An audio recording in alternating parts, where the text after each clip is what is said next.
Welcome, welcome. Alrighty. Let's see if I can remember how this works. Alright, so, whoa, I'm still in big mode. That wasn't, that wasn't the plan first thing this morning. Should have checked that before I went live, shouldn't I? Let's tone me down just a touch. Yeah, that'll do. How are we doing, boys and girls? Good morning, welcome in. Do we go here or do we go here? Don't matter, does it really? Let's leave me down here. Oh, Monday. Welcome in, Boofy. Good morning. It's probably not good morning for you, is it? But I appreciate the sentiment. It's most likely, if I understand correct, good afternoon, or most possibly even good evening. I guess good welcomes to everybody. Good welcomes to everybody. Wow chat is coming through your body. Yeah, this green screen NVIDIA broadcast green screen technology is it adds like a touch of opacity to it. I guess that's how it gets the crisp, clear lines. I'm not quite sure exactly how, but considering there's not a green screen behind me, yeah, it does look a touch funky. There is obviously the option of moving me back out the way and just going straight up, boop, put me in a box. I could sit in a box if I wanted to. I've not quite 100% decided if I like this style or not. But either way, welcome in, Stroke. Good morning to you. 8 PM here. Okay, yeah, that starts to sound a little bit more logical. Correct me if I'm wrong. Team Australia. I think Team Australia. Welcome in, though. I didn't stream on Friday. I kind of apologise for that. Friday got out of control for me. We had guests over the weekend, and so I thought I would switch my routine up on Friday. I got a video sorted nice and early that published and went live. And I was like, right, well, I'll get a few things done, and then I'll stream in the evening. Went out, did some last-minute Christmas shopping, didn't get home till nearly 10 PM, so that didn't work. And then, like I said, we had guests for the weekend, so I was mostly busy being a good host, or at least attempting to. Drank my entire body weight in beer on Saturday night, so yesterday was not exactly fruitful from a productive standpoint either, and you can tell when you're getting old because I woke up this morning and was like, wow, I still feel it. Dear God. So it's gonna be a fun one today. But I hope everybody had a good weekend. Hope everybody's well. I noticed a big spike in views on the old YouTube last evenings. So I suspect Samadan has done me proud once again and has put my video in the WoW Economy weekly report, which we might have a little bit of a look at later. But let's get some maintenance done. Let's get some stuff listed. Let's get some auctions created. You might be able to hear in the background my coffee's going. I am going to need that this morning. Let's get all this random trash on the auction house. Chalita, how we doing? Welcome in. Good morning to you. 909 here. Sounds like Team UK to me then. That's about right. It's 11 o'clock in the morning for me, but I live in Finland, so minus 2 hours UK time. Yeah, that makes sense. Plans for this week are a little bit disjointed. I want to play some Season of Mastery a little bit more. I've been having a lot of fun with that. I also want to get some retail stuff done. I would say we are nearly done with 10.2, or at least I feel relatively done with 10.2. I think with Classic Season of Discovery turning up, that gave me a big distraction from what was basically just, killing time in retail, really. Killing time in retail, we collected most of the stuff we wanted to. We got everything else up and running, so...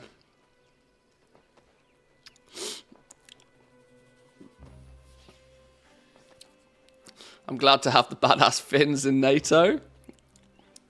I almost read out your name there, and I thought, well, That's people can read it for themselves.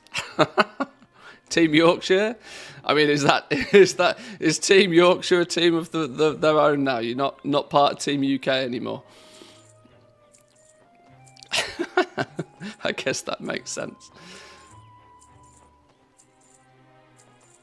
Right, let's get some. What is going on with some of these prices? Get some stuff listed. I'm intrigued. I want to take another look at the token price. I want to see what the token's doing now with it, like yet another week into this kind of bot restriction phase. My poor mouse wheel.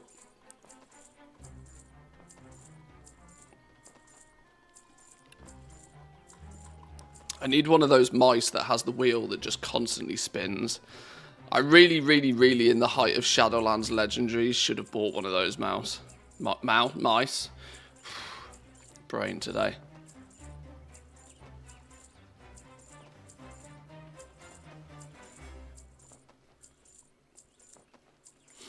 I had to get Alcoholic for Classic Season of Discovery. Sigh, I'm hooked. Hey, I get it. I get it. It's fun. It's fun. There's enough new and there's enough unique stuff about Season of Discovery to make it feel, and it's got that, dare I say it, it's significantly more casual friendly than even regular Classic is, right? Because you can get a level 25 character within a reasonable amount of playtime, I think. And once you've done it once, you might have a bit of gold that will make it easier and quicker for you to do on alts, for example. You can like buy some bonus bags for your alt and that sort of thing, and you can alleviate some of the first leveling pain points. I'm very tempted to level a couple more characters this week. Now, I'm still aware that leveling takes quite some time, even to 25. Unless you're being boosted or you're doing highly efficient XP farms, running stockades 20 times or something. But I would like I think a paladin. I think a leveling a paladin makes sense. And I'm very tempted to level a mage, even though mage is usually not my style. But weirdly, because I kind of want to try mage healing. I know how ludicrous that sounds. But if they're going to make that a thing, it could be quite interesting. And a mage at every level of the game, I think, is always going to be useful. Their AoE ability is probably second to none. So, you playing a mage is already a meme. Yeah, I know. I don't really want to add to the add to the strength of that one, but mage healing is quite fun. Bit clunky right now at 25 though. Yeah, I should probably look up. I don't want to spend 20 hours leveling a mage to then find I don't like it. So I might look up a guide and see just exactly what the play style of a mage healer looks like. We could investigate. Don't even have a 25 yet. Shammy's 22, Warriors 17, Hunters 14, Mages 14, Pallies 9, another Warrior 8, 2 Banks, 1 feet. Wow! Wow! You might not have a 25 yet, but you've gone hard. Sheesh! What's that? 1, 2, 3, 4, 5, 6 characters already? Lord, that's impressive. I see why you needed Alcoholic. That starts to make a lot of sense. Reminds me I need to send my second banker down to Booty Bay. Yeah, Booty Bay, don't forget in Classic, Booty Bay is the neutral auction house, so it's a completely different auction house. Also, be careful, if this is still the case, is that neutral auction house takes a 15% cut. I don't know if that is still the case, but that used to be the case with the neutral auction house. Regular auction house takes a 5% cut, neutral takes 15.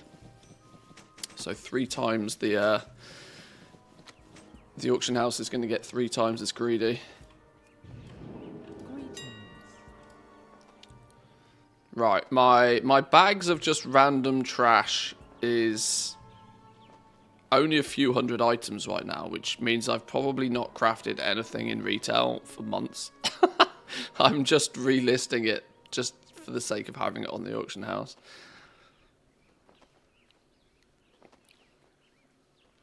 I need a druid and a warlock too, just to cover all the crafting. Yeah, I guess you could probably cover all the crafting with only a couple of characters, really, because you don't need herbalism and mining. You don't need skinning. Other people will do that for you. There'll always be good opportunities for having a bunch of crafters. You don't need. Obviously, you're not going to have inscription. You haven't got jewel crafting. There's, you could probably do it with like 3-4 characters maybe. Dealing with goblins is 3 times as dangerous as it seems. Yes, but the neutral auction house is quite powerful. Because, of course, in Classic, you do have separate auction houses. You have Horde and Alliance auction houses. That in and of itself is quite an interesting gameplay, since people use the neutral auction house to sell things that are faction specific as well. A lot of the recipes, there's cooking's got a few recipes, if I remember. A few cooking recipes. I know for a hunter, there's the Biss helm for a hunter is a drop for Horde only. I can't quite remember how that works, but it means that Horde players can sell it on the neutral auction house for Alliance hunters to buy. But of course, they're probably going to charge a premium for that luxury. It's all, in a way, it's quite clever. This is often what I say about quality of life in retail. You've got all of these quality of life features and functionalities in retail, but it takes away a lot of the flavor when you have all of this kind of, when everything is more simplified, when everything is more homogenized. Is that the right word? Probably. That sounds like far too big of a word for a Monday morning. Humbut's Helm drops only from hostile to Horde dwarf elites in Hillsbad. There we go. That's the one. That's exactly the one. Fellow hunter in chat, me see. I see. What's going on over here then? Is everything sort of ticking over nicely? Has everything gone back to... Jesus. Dreaming Essence, 350 gold apiece. These things are... I wonder if something will happen. It'll be really interesting to see if in some round of hotfixes or if there's... I don't know, whatever they choose to do for like a fated season, a season 4, if they do something that will bring some life back into this, because it seems so odd that Dreaming Essence and Dreaming Antler Fragment are practically not used. It's really weird. Key components in crafting of all the new stuff, and then for the most part it's not used. But actually, look at Cobra Skins. Cobra Skins are less than 5k now. Cobra Skins less than 5k, Dreaming Antler Fragments 2,300 gold apiece. You start questioning, right, well, I'll sell more of these than they are higher, but it's going to be competitive. Do I just go use my skinners on Antler Fragments? It's interesting how there's a very similar quantity of the both as well. Trophy necklaces down to 10k apiece. It's so funny to see them still 5 figures though. Very funny. Not a single elemental lariat design on Draenor anymore. I wonder if these are once again ceasing to exist. Token 355. What's the token been doing? Has it been doing crazy things? Where's our token tracker? Let's go 1 calendar month. We don't need that one, we don't need that one, we don't need that one. So yeah, look, the Team NA seems to have been relatively steady token price now for a week or so. So this is what the natural flow, this goes to show, right, this spike here, the reason it was so much more expensive was predominantly due to vast quantities of bots buying up all of the tokens with their ill-gained gold. Soon as they had their ability to continue doing that switched off, it tanked, and now it sits. This is more like the price that regular players are willing to shell out for. And a similar thing, Not quite as stable, but a similar things happened on EU as well. It just took a bit longer. But you're still looking at 320k, 325k EU, 250 if you time it right over on NA. I wonder if it will sharply go back up though. I wonder this. It's clearly not going down any further. So if you are looking to grab a few tokens to buff up your Blizzard balance, or to get your pre-order in for the new expansion or something, now's definitely the time to be doing it. It's very, very, very, very, very unlikely to ever be cheaper than this until the launch of the new expansion now. But it is equally very likely to go back up to the price as it was. So your opportunity is now. Let me grab my coffee.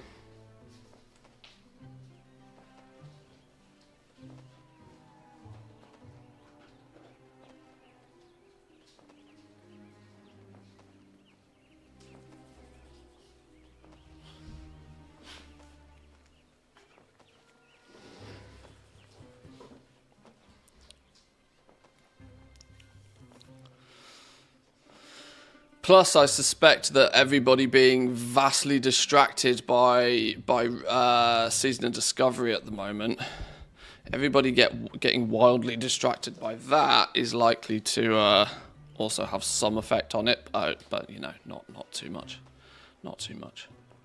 That's what he said about Dracothists too. Well, unfortunately with Dracothis, there was an exploit that was unforeseeable. Well, it wasn't unforeseeable, but you shouldn't make your decisions on the premise of whether somebody will exploit or not. I can't remember who it was. I saw somebody on Twitter, a game dev on Twitter the other day, that was turning around and like basically relaying to the community that they're not going to change the way the game works because some people might exploit it. They're just going to be strong on banning people who do exploit it. And I was like, thank God. Thank God that that's the approach. I don't think it wasn't even a Blizzard developer. I don't know who it was. But it was refreshing to see them say, look, we'll just, you know, we're not going to design the game in a way that prevents people. You know, if there's an exploit out there and somebody's exploiting, then we'll just squish them. We'll make them go away. Right, I really should check my pet realms. Let's see if I can blast through pet realms at a reasonable speed. Because it's been way too long since I've checked these. Still haven't given Classic a go, not sure if I should. Season of Discovery is good right now. And this comes from somebody that wanted to keep Classic like vanilla nostalgia, right? I didn't even play regular Classic, but Season of Discovery is good.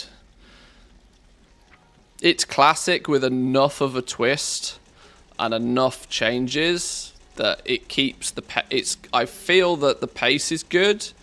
I feel that there's enough for people to keep busy, because what you'll find is that you'll end up with, you know, some people will hit this phase faster than others, but you'll end up with just a cluster of 25s, and then they'll just be burning through the dungeons, and they'll be on farm so people can get geared up. A lot of the time when you're doing dungeons right now, you're bringing lower level people with you, people who are more, you know, designed to go through those dungeons, you should say. And so the speed of doing dungeons is still a little bit more methodical and whatever. But people will end up all at 25, and people will be pumping, and people will be min-maxing their gear, doing absolutely everything they can. It's quite a lot of fun right now. It's quite a lot of fun. And it's not the, you know, due to the fact that it's only level 25 now, not 60, it's far more manageable and reachable for more players, which I think is nice. Reachable enough for your average player, but also far enough away so that people don't end up with 20 ults. But yeah. Unfortunately, it's not like retail, I think, where you could dip in and have it done in 3 days. It's probably going to take you a little while. But a slow and steady approach, you'll have good fun, I reckon. It's fun to place a whole new game in the economic meta. Yeah, this is it. This is it. It's going to have a... I think the impact... I think the impact of everybody being able to quest at 25 and get gold there is going to have quite a weird impact. It's going to give people... I imagine people will be able to generate enough gold just by questing at 25 to make it so that they have like their mount money sorted, right? Because that's a big thing in Classic. Is obviously we're not there yet because we can't get to 40, but that will come soon. You want to get your mount money sorted, and you might be able to do most of that at 25 before the new phase turns up. Then it's a case of just get to 40 and you'll have your mount costs sorted already.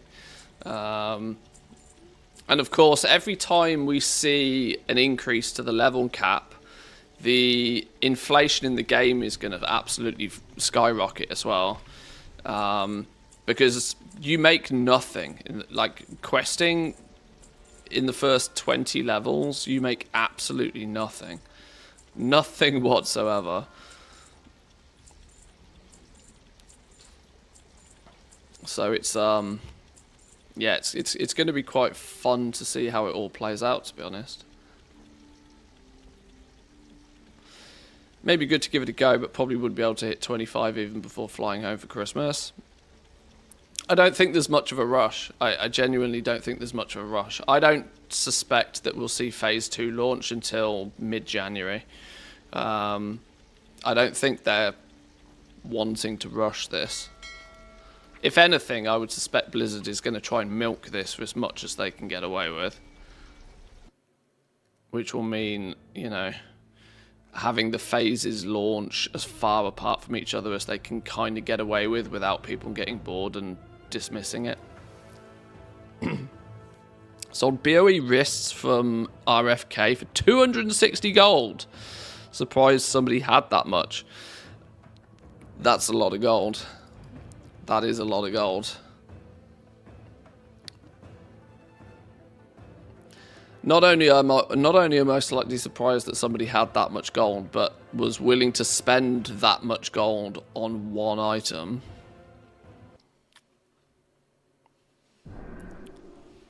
Unless they're a credit card Andy and have just bought their gold and then they don't care. If you're a you got to remember there are whales out there that do silly things. Whales do whale things. It's probably frustrating for them also, considering the different flavors of WoW dropping near the same time. Yeah, but 10.2 didn't have any long-term substance to it. 10.2 was just 10.1 copy-pasted with actually less in it, technically. You had a week or so's worth of fun out of the new zone, yet, you know, then the longevity of 10.2 is entirely dependent on how hard you push endgame activities. The longevity factor of the actual content in the patch was very short, which, luckily, if anything, I'm really lucky that we do have Season of Discovery, because it's meant that I don't care too much about the lackluster 10.2, because there's still something to keep us busy and fun to be had.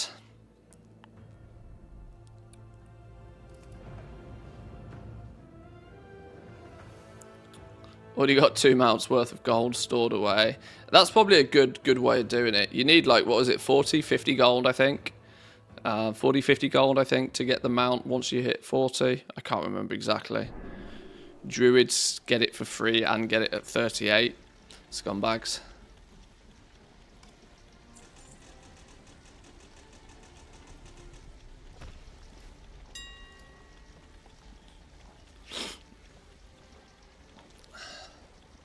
I do hope, though, that there's something in place from Blizzard's side of things to negate the fact that everybody's going to run around doing quests at 25 and they're just going to end up left with nothing to do to get to 40 other than grind mobs or run dungeons, which could be problematic, because people will be like, right, well, where the hell do I get this experience from?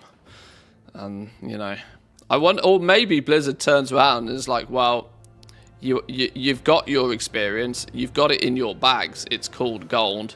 I wonder I wonder if they have they might actually take like a stronger stance on it and be like, no, you made your bed, now you sleep in it. Which I think would be quite funny. I believe I read that a dev has mentioned that they'll do something to address that for people who've cleared their map of quests, but no specifics. In a way, I kind of get it, but at the same time, I think it'd be on brand for Classic for them to say no. just deal with it. Because that's kind of the name of the game, right? You probably should have worked that out yourself, that if you go do all of the quests from level 25 to like low 30s, then, well, you're not going to have them to do when you actually need the level and the experience from them, you know? You can't have it both. You can't harvest them for gold and then... I don't know. It's going to be quite fun.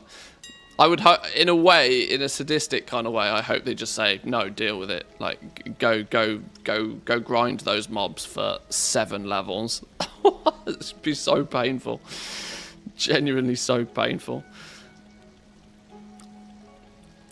The thing is, though, is like, people who play the game a lot and have a dedicated group of friends, or they find a guild to join or something along those lines, shameless promo, join the guild, will likely just put groups together and just like spam dungeons and whatever. It only really truly is going to hurt the more casual Andy that doesn't find that group of people to play along with, doesn't fit into a team of 5 to just smash face when the new phase comes out, wants to do it at their own time, at their own pace, that sort of thing. That's really who it actually affects. But we need a star schmucks on Horde. I think there's a conflict of interest doing that. You're right, but you're right, but I chose to go Alliance, so I think we'll keep it on 1 for now. In the classic spirit, where there is still a wall, a divide, we'll adhere to that.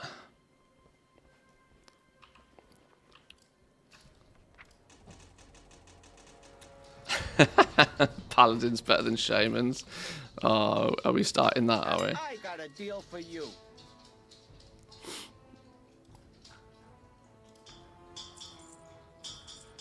Yeah, it's weird. Horde feels a touch more like home for classic. For retail. Dog is being very loud in their water bowl.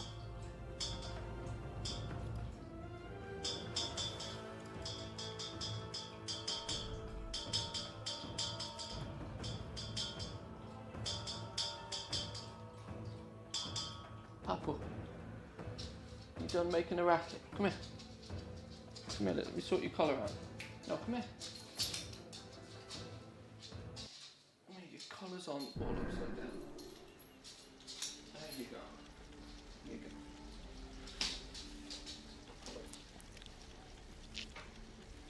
Although shamans count as well, yeah, I do feel that shamans are almost hard counters as well, which is quite funny, but.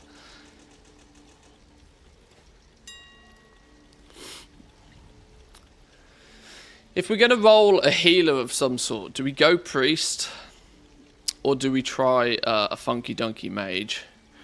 A funky dunky mage with a bit of, because if we go priest, so the difficulty is if I go priest and I go healing on the priest, it's going to make leveling the damn thing a nightmare. I can't decide between the two.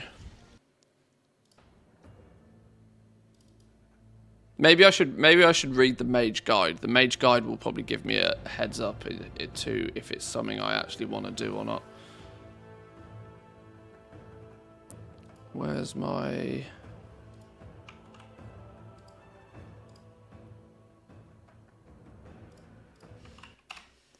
This was my hunter guide. Do we have the same for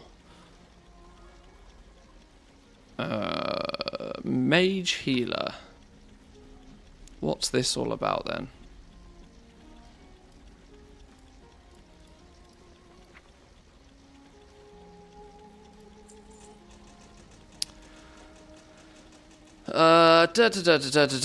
Mages in Season of Discovery have a few runes and spells that allow them to not only heal but also do damage to heal more. Regeneration is a new rune that channels a healing beam on the target for 3 seconds and applies a temporal beacon to the target. Then all arcane damage you deal will heal that target for 40% of the damage you dealt. However, once this spell is used, you do 50% reduced damage with your fire and frost spells and cannot ice block. Okay, there's a lot to that one ability then. Feels very Paladin Beacon-esque. The Paladin heals are pretty solid at 25. Shadow's virtually non-existent though. Yeah.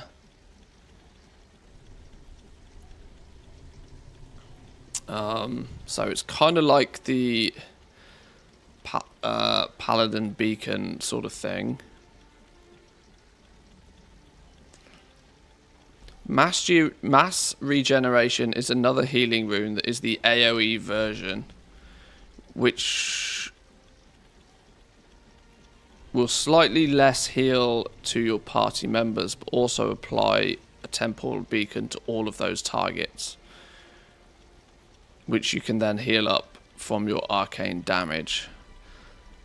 The third and the last healing rune added to Season of Discovery is very unique, Rewind Time. When used, this spell will rewind time and heal anybody who has your temporal beacon.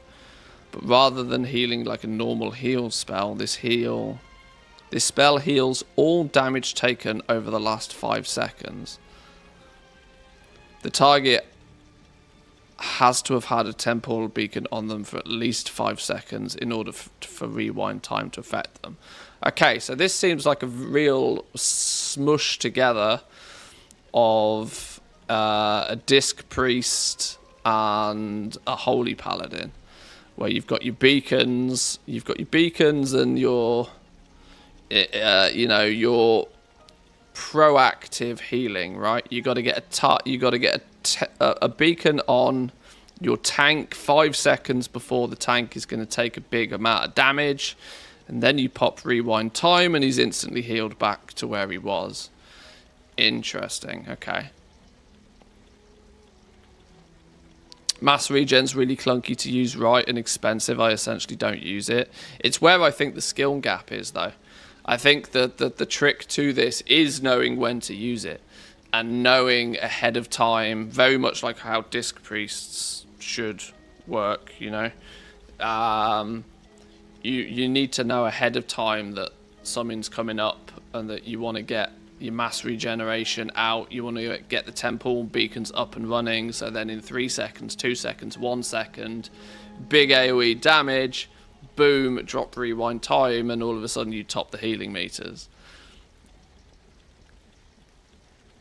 That's how it sort of feels to me. You gotta know what's coming. If you are trying to react to what's happening, then yeah, your mass regeneration is not going to do much, and your rewind time is going to be harder to use.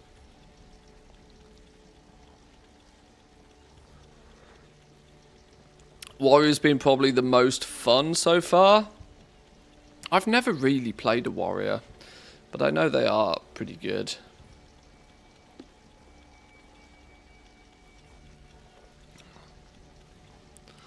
Okay, so outside of that, you're going to just do whatever you need to do to presumably stack your arcane damage. Arcane Blast, Arcane Explosion.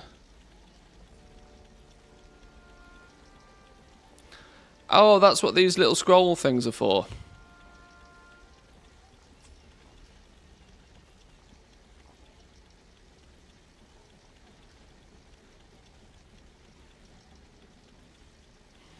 I've even collected some of these.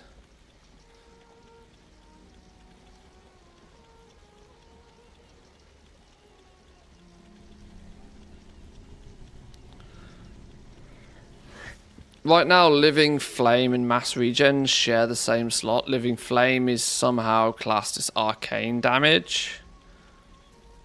So if AoE damage needs to be healed, it feels more reliable to launch Living Flame. Oh, okay.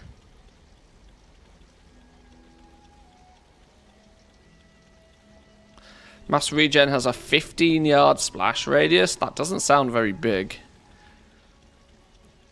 Yeah, that doesn't. That's kind of requiring. That's not going to work for your hunters that are standing miles back. Yeah, that's also a problem, I would guess. Oh, okay. At this point, I'm not sure if I want to go the Mage Healer route then. This sounds a little bit above my pay grade, if I'm honest.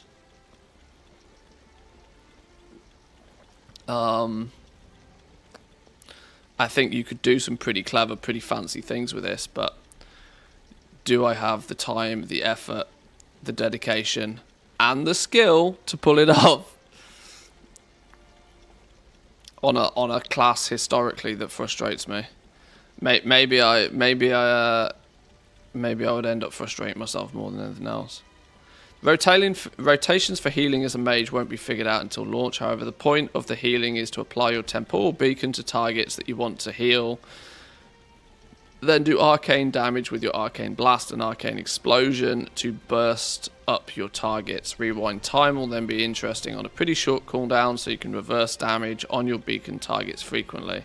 The only bad thing about rewind time is that it's the same rune slot as arcane blast, which is equally the best way to burst your beacons back up. It's worth noting that regeneration doesn't need to be fully channeled to apply temporal beacon. It just needs to be cast on it, and as soon as it touches the target, it'll apply the beacon.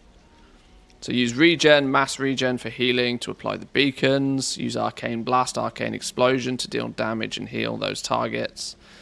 Use living flame while at 3 to 4 stacks of arcane blast. That's when it's getting expensive, I imagine. This will be your main cooldown, so make sure to use it often. 1 minute cooldown.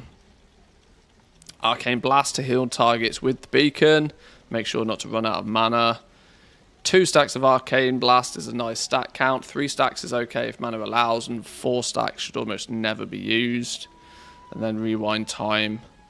Okay, it's quite clever though. You can't lie, that's quite clever.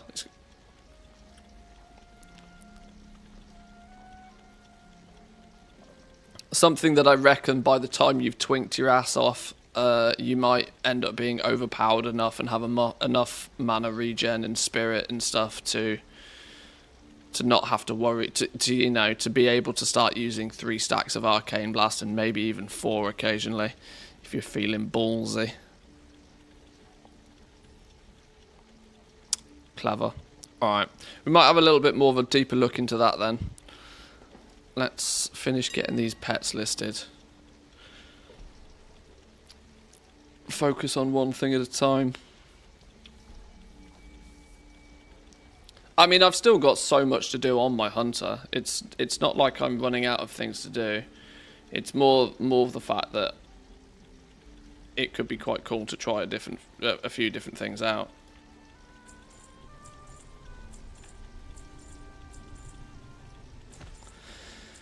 It might be worth getting a couple of classes up to like at least, 15 or something. Because 15 to 20 then means, when people are putting, runs together for dead mines or something, you can jump in, you can join in, and you can just slowly work your way up to 25. A level or 2 at a time on each.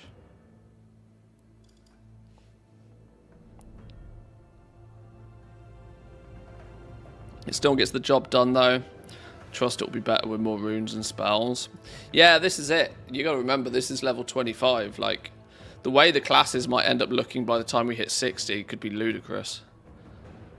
Actually ridiculous mode.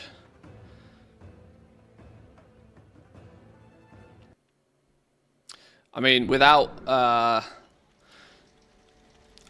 don't think there's a way to address this without saying the borrowed power word, right? The power that shall not be named. Yet by the time we hit level 60, some of these classes might just be out of control. Look how many times they've had to squish the Hunter in just a week, right? Hunter's had so many nerfs in the last week so that they don't end up just tripling everybody else's damage. And we're at level 25. Then, like, the difference between level 25 and just 40 in Classic is huge. Never mind by the time you add level 50 and level 60 to the on top of that. Imagine if we end up with Burning Crusade Season of Discovery. I mean, that would just be silly. It would be fun, though. I think the opening of the 60 bracket's going to be just wild, because if they open everything at 60, when you ding 60, you'll have guilds that will just like plow through it all like so fast.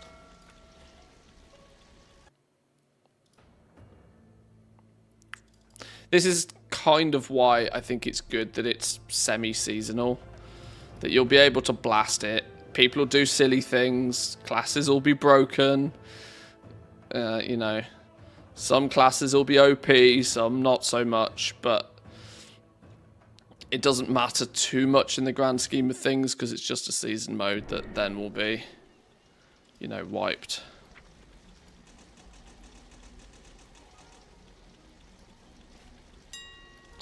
I think they've confirmed that 60 will be phased. Really? Maybe if they are trying to just purely milk it for everything that they can, then maybe, I suppose.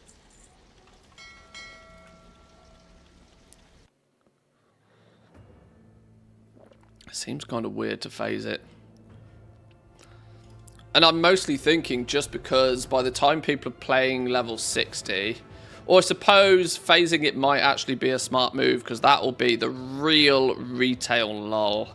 Right, anybody that's played retail for more than a couple of expansions will know the last 6 months of a retail expansion is dead. Right, so it might be Blizzard's way to say, right, let's keep these people still playing Warcraft, whether they're playing retail, whether they're playing Classic, it doesn't matter. They're still subs. They still have a subscription running.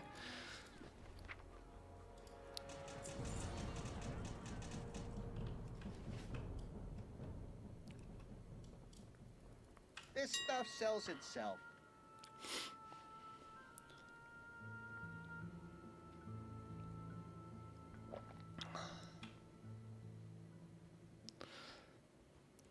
Yeah. The last, even if there's like a fated season or something, there's always the worry that retail ends up like seriously quiet.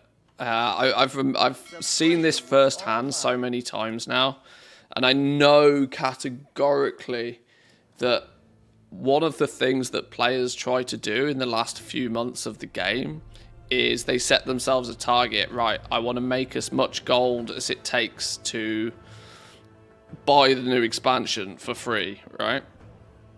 And I deliberately put for free in inverted commas because they ultimately spend more time and effort farming the gold in those last few months during a period of time when nobody's buying anything, nobody really wants anything, not hardly anything is changing.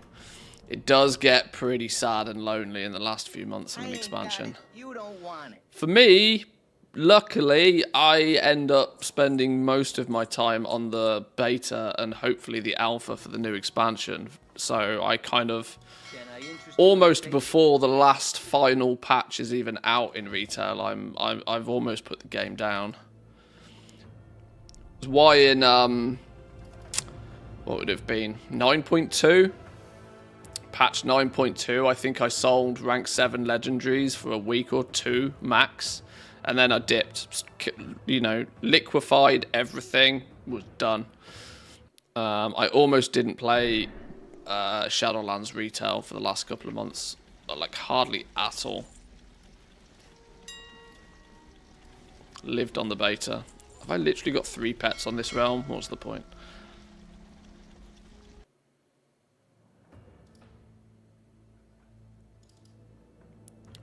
Even the big guilds, there tends to only be 2 or 3 hardcore players. The rest take a break. It's funny, right? You can often see in guilds the people who are...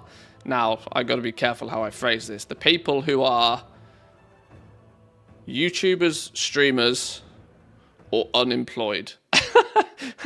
There's your 3 people. If you've got anybody in your guild that ticks any of those boxes, they're probably likely to be the only people sticking around the last few months.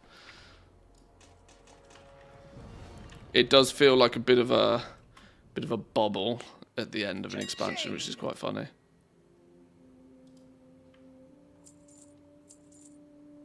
If you ever need it.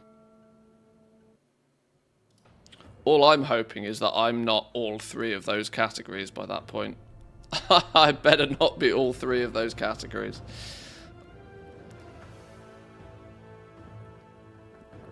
I'll take 1 or 2 of those categories for sure. I don't want all 3 of them.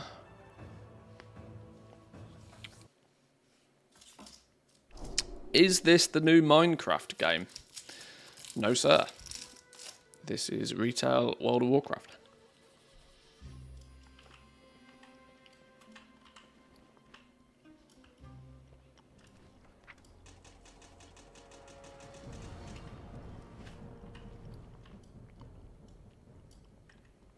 I got what you need.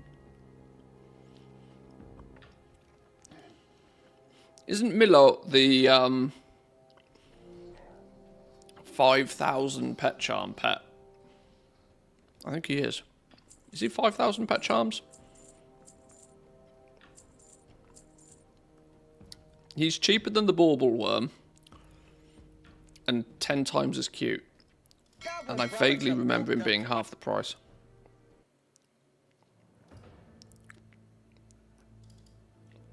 Yes, that's exactly what I said. Yeah. Absolutely. Chocolate and coffee is such a good combination. Oh, my life.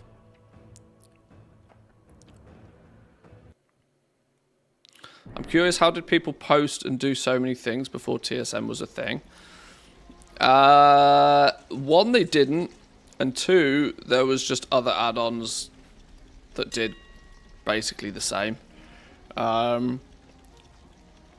TSM's existence came into place basically due to the fact that you could simulate a lot of what TSM was doing with about 3 different add-ons before TSM existed.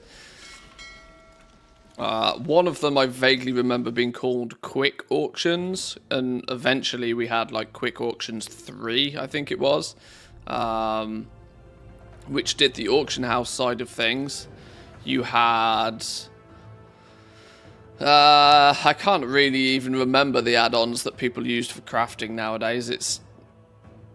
how long... I mean, even TSM's been in the game like over 10 years.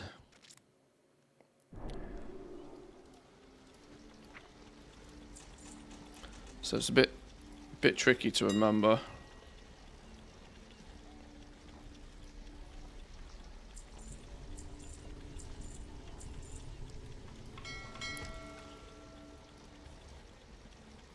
Honestly, though, the biggest single difference, the biggest single change that TSM brought to the game, more powerful than like its ability to craft, more powerful than its ability to, than its ability to list things on the auction house. The biggest single thing that TSM brought was pricing data for every item. That used to be one of the most frustrating things to get on board with, was the fact that you never knew what anything was worth. Now, the problem is that the values that TSM gives, people take them as gospel. People say, oh, this thing is worth this because insert TSM price source. And that's never the case, right? But TSM's ability to show you and give you a way to see what the average prices of something over a given period of time have been was probably the most powerful feature of the entire add-on. One that now, to this day, most other add-ons don't try and replicate that. They just use TSM's data. Look how many auctions also require you to have TSM installed to get the data from. It's pretty wild. I remember, like, I genuinely remember suggesting to people that before they post anything on the auction house, this goes to show how ridiculous the gold making meta was back in the day, right? The gold making meta used to be put it on the auction house and you'll make gold. That was it, right? That back in Burning Crusade, Wrath of the Lich King, Cataclysm sort of time, put it on the auction house and you'll make gold. That was it. Simple. Anything you pick up on your travels, put it on the auction house. But what also then came about very quickly was that nobody knew the price to put anything on the auction house at, right? So you tell people to put stuff on the auction house, and then they're like, well, how much do I put it on the auction house for? Because in many cases, people were posting the only listing for a thing. And they were like, well, do I put it at 1 gold? Do I put it at 100 gold? What do I do? And there was add-ons, and there's still add-ons to this day that do exactly this thing, that would scrape every single listing off the auction house and every single price for every single listing, and would like, it'd be like a scan, right? You'd scan the entire auction house. And it was not uncommon for me to recommend people do a scan every day for at least a week to try and build up some of those average prices. Just to try and help people, like, okay, you should probably sell it for this much. TSM strolled in and were like, you know, hold my beer, we got this. And all of a sudden we had like minimum prices, we had DB market prices, we had DB region prices. And that completely changed everything.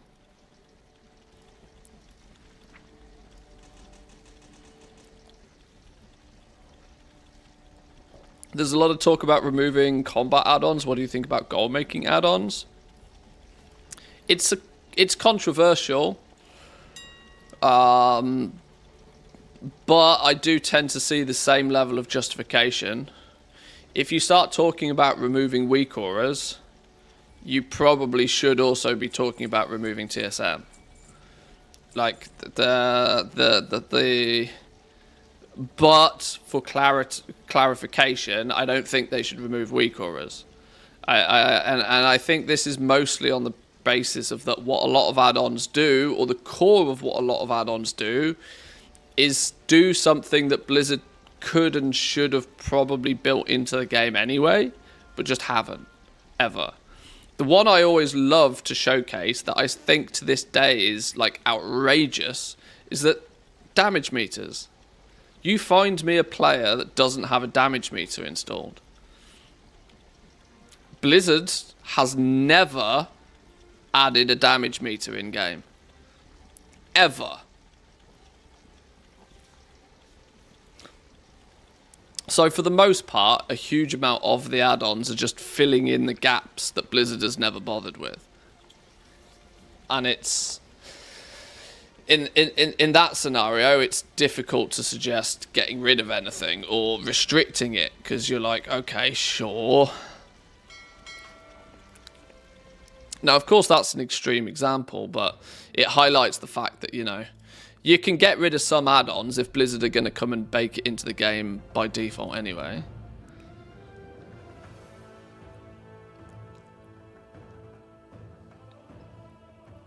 But most add-ons are only as strong as... Well, most add-ons are time-saving features more than anything else. TSM is one of the biggest examples of just a time-saving feature.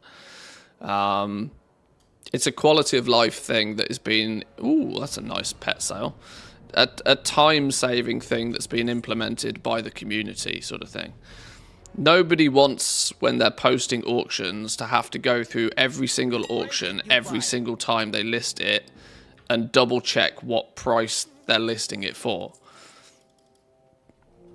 That's just a lot of busy work that makes sense to say, right, this item, post it between these prices, or do this. And you set up a rule once, and then it will follow those rules each and every time. It's a time-saving thing for the most part. Pleasure doing business with you. It's nothing that couldn't be done manually.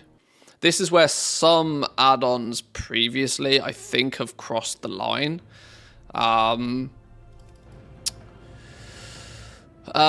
Flipping out, what's it called? The Shadowlands mission table add-ons were very, very, very close to crossing that line for me. And in some scenarios, I think they actually did.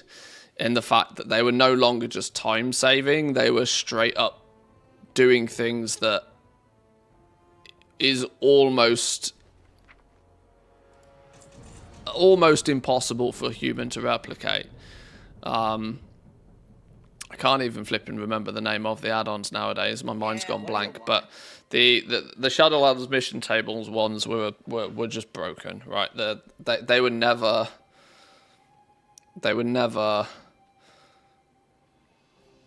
Yeah, TLDR missions. That one would just got to a level of silly, right? That it basically did everything for you. Absolutely everything, and it did it lightning fast, and it did it with 100% efficiency. That was no longer a time-saving feature. That was just broken, in my opinion.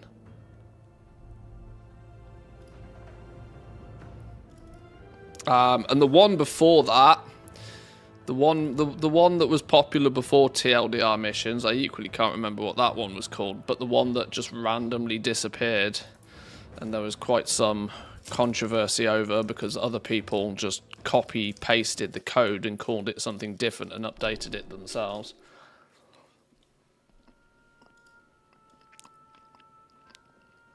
I still, to this day, have the opinion that that was an add-on that Blizzard asked them to stop making.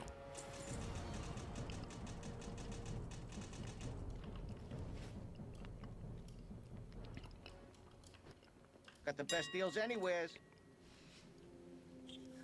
Blizzard probably weren't easily able to, you know, break the core functionality of the add-on from their side with any API changes or anything, but I think the developer was asked politely, if you know what I mean. We need you to stop updating this add-on, please.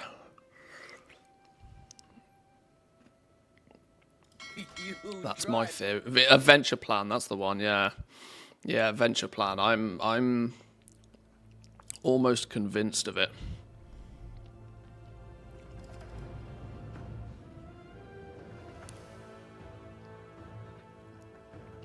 Blizzard needs to hire the guy that did the plumber add-on for their UI designs. It's the Narcissus add-on guy. It's the same person. But yes, you are right. You are right. I mean, it's this, right? You know, the fact that this is a thing just via an add-on, like, it's somebody that's got their head screwed on with UI for sure. I don't know why I've got it on my bank halts, but yeah, that guy needs a job. He needs to be given a briefcase of cash, and he needs to do it for Blizzard directly. Yeah, what do you want?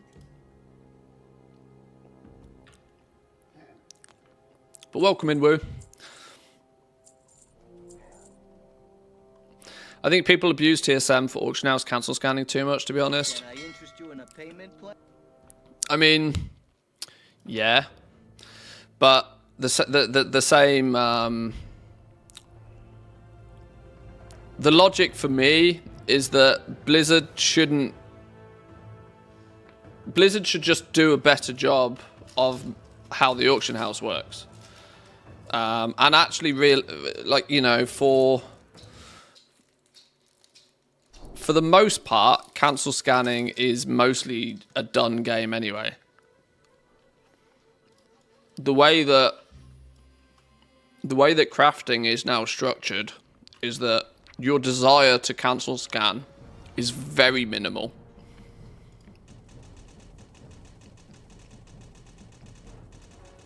And often, I think now, this is going to be a hot take considering the audience I have. Nowadays, I tend to think that people who are sitting at the auction house 18 hours a day cancel scanning are also botting. Because there's practically no... You can math this out, right? Simple maths can show this, that there is not enough profit to be had on most items for you to justify cancel scanning to that degree, without also being able to acquire your materials at a significant discount relative to everybody else.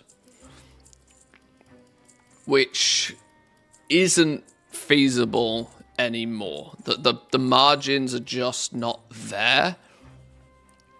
So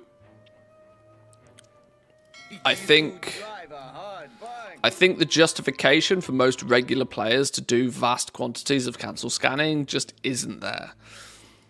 Because you very quickly will come to realize that if you are trying to craft and sell potions, and you are crafting and selling potions via buying your materials, crafting the potions, and then cancel scanning to sell them, your gold isn't going to go up, right?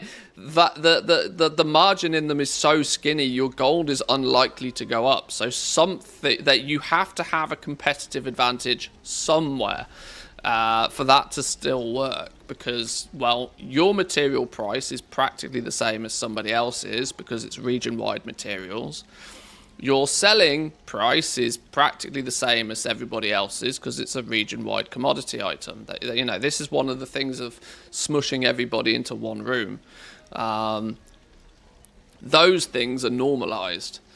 Where you are gaining your competitive advantage now has to come from somewhere else. In the early days of Dragonflight, that competitive advantage was having your professions more knowledge points, right? But obviously more knowledge points only goes so far. More knowledge points only is a competitive advantage while you're ahead of the curve. People have been able to cap their professions for months now. It's very quick and very easy in relative terms to what it was at the beginning of the expansion. So your competitive advantage isn't there either. So the only place you can be squeezing a competitive advantage out is if you're doing something additional to all of the default stuff. Either some people are playing the long game. Some people are clearly playing the long game. Some people buy vast quantities of materials when they're cheap at the end of a patch. Some people do it legitimately. But I tend to feel the people you would come up against cancel scanning 15, 18 hours a day, there is some funny business going on there now. Additionally, though, there's not many of those people. There's a lot less than I think most people assume. I don't think people really understand the scale of the auction house in the game now. Most people still haven't got used to the fact that you post an item and 7 people will have posted that same item within seconds of you posting yours, because they don't realize that there is one auction house, you know, one place for the entire EU population, for the entire NA population.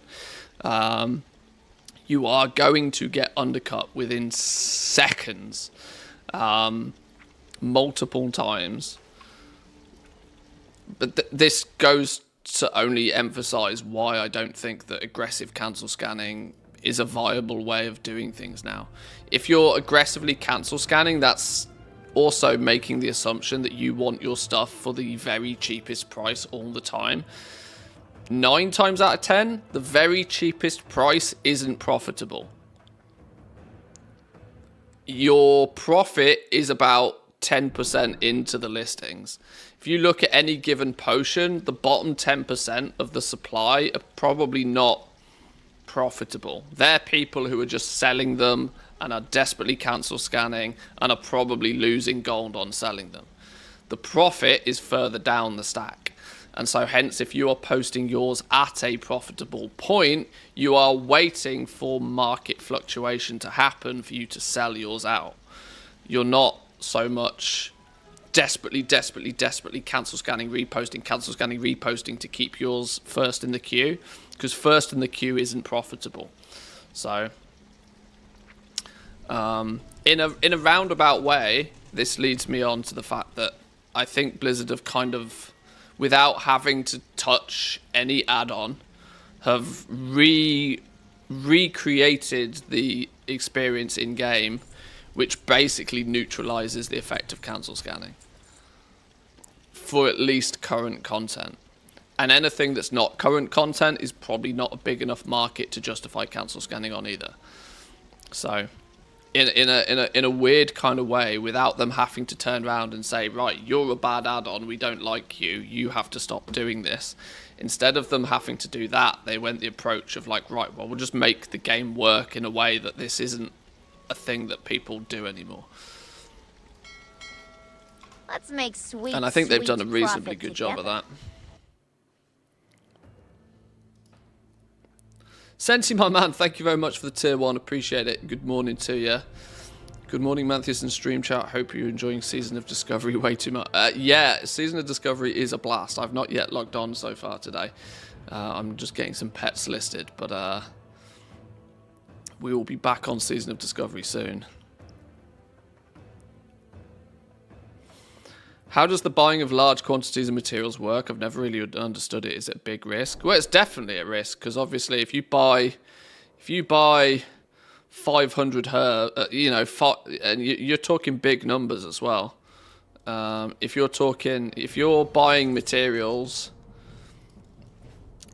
if you're buying 100,000 herbs and you're paying 10 gold a piece, those herbs, if they drop to 9 gold a piece, you've lost a lot of gold. There's a big risk in it. A big risk is obviously, sometimes will pay off to be a big reward, but the big rewards aren't even there anywhere near as much, I think.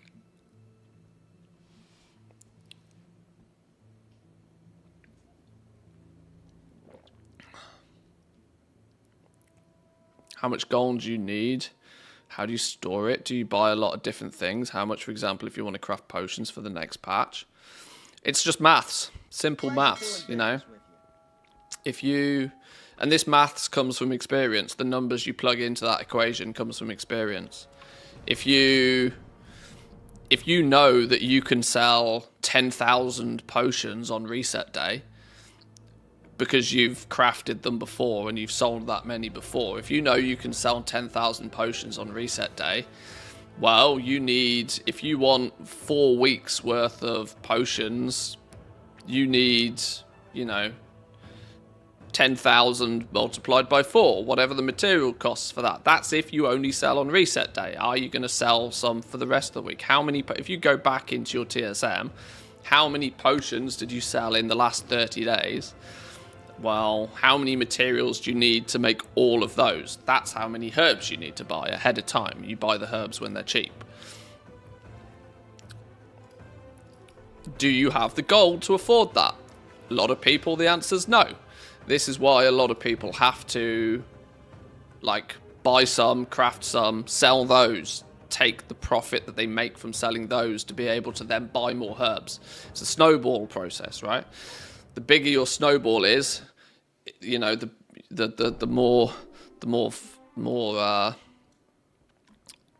more flexibility you have. And then the bigger your pot of gold, the deeper your pockets, the less the actual risk is if the prices do go the way you don't expect them.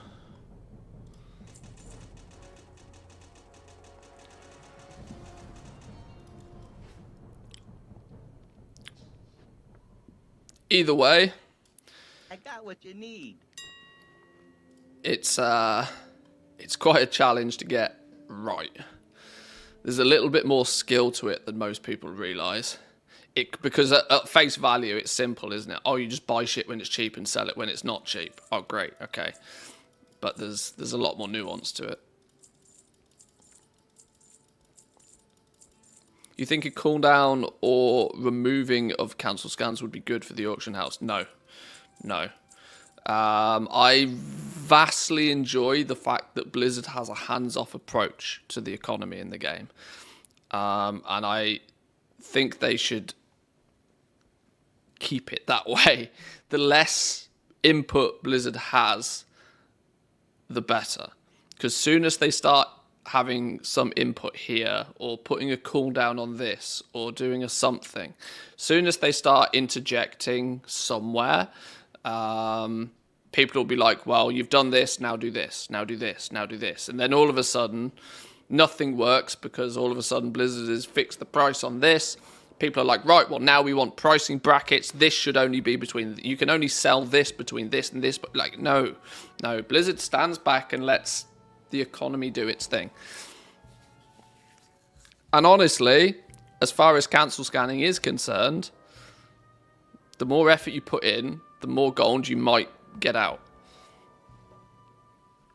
You see so many times, how do I combat this person cancel scanning against me?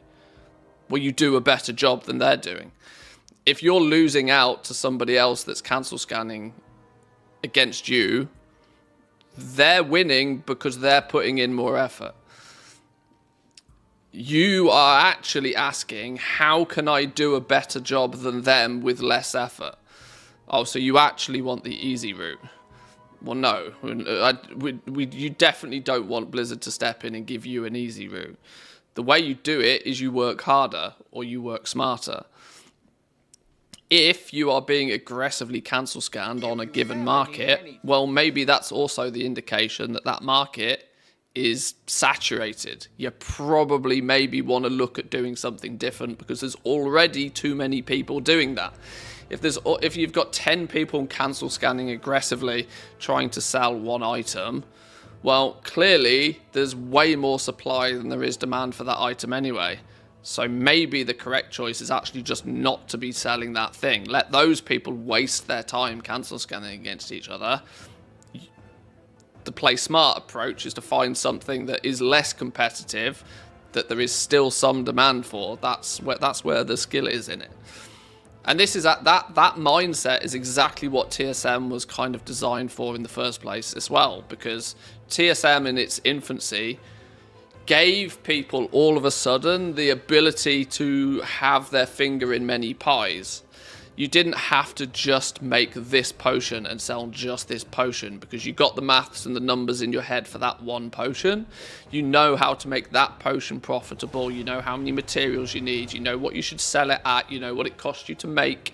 TSM basically came around and said, right, set up some rules for this item and then move on and do the same on another item and another item and another item. And then once you've done all of the items in one profession, then you pick another profession and you do the same. And eventually you end up with this portfolio of rules or operations, as TSM calls them, meaning that TSM will allow you to react to the market as and where. If something's already saturated, you've crafted a bunch of them, you've posted them, but you're not able to sell them because you can't sell them at a profit, well, that's a saturated market. You've set up all of these rules for 25 other things. Hopefully one of those is quiet season 4 and you can sell some stuff. In a way, it's like throwing spaghetti at the wall, and whatever sticks you make profit from. Everything else you don't worry about.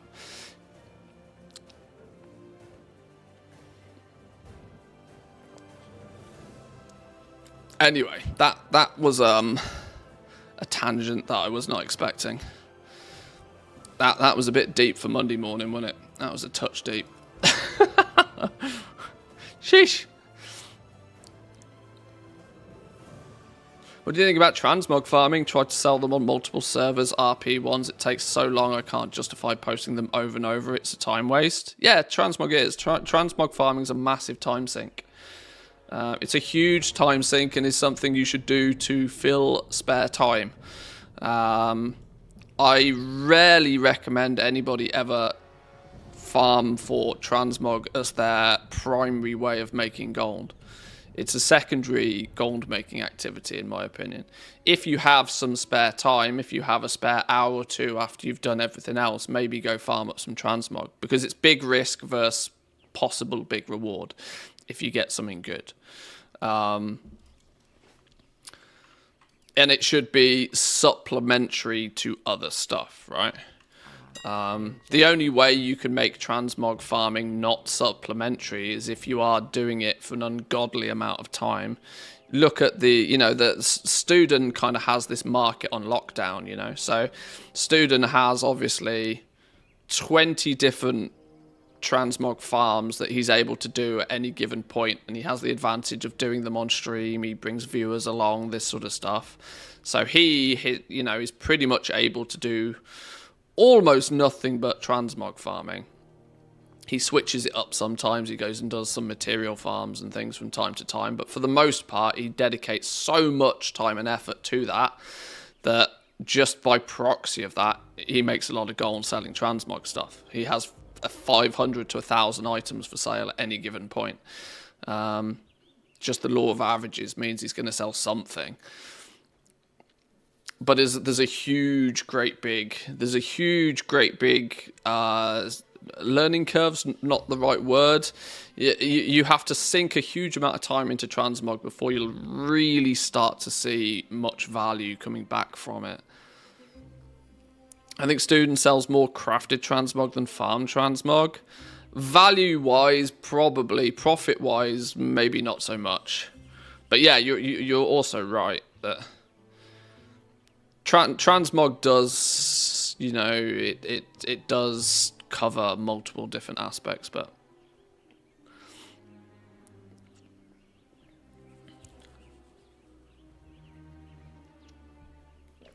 I'm still on retail. I don't need to be on retail. Let's go see what's going on classic, shall we? Let's investigate the classic situation.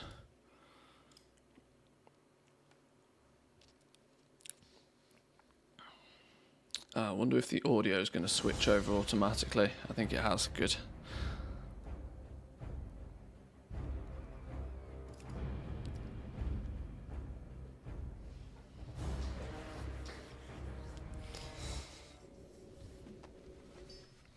Okay, I've not even logged on for a couple of days, so let's start off by doing a quick re-scan and a repost and a recraft.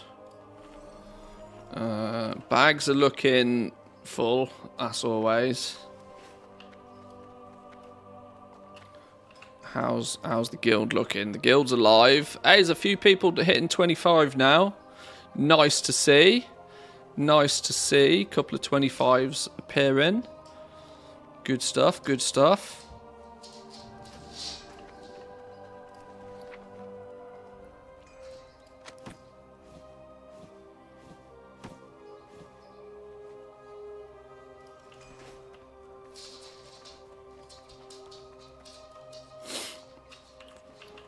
Let's get some stuff posted. I'm intrigued to see actually if where is it? Let's take a quick look in here just for a brief memento.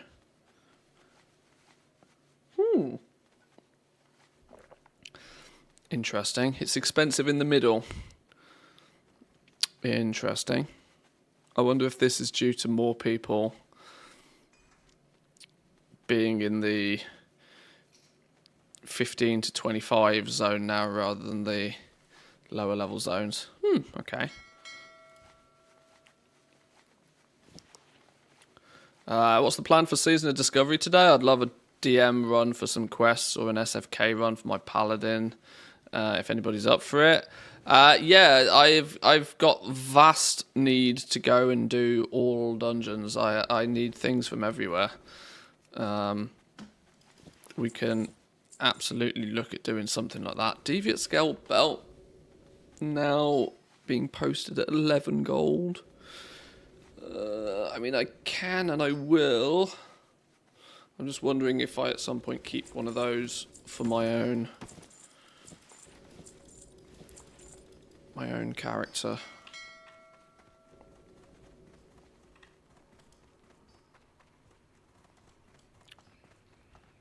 Yeah, I don't have strict plans. I have desire to get a few more bits of gear, but I actually think I probably want to work on getting a few more of the runes, if I'm honest. But maybe some dungeon runs. Maybe we can do a couple of dungeons.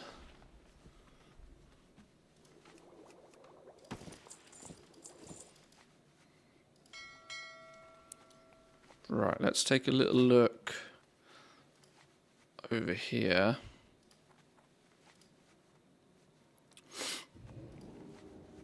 What's that going to set me back? Okay, that's not too bad.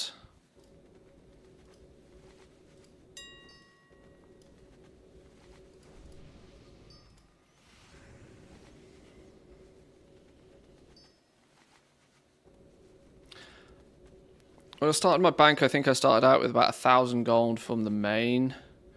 My bank alt is currently sat on about 7k, but has mailed my main something like 150 to 175k since I started the character. Question is how many hours you spent on listing for 150k.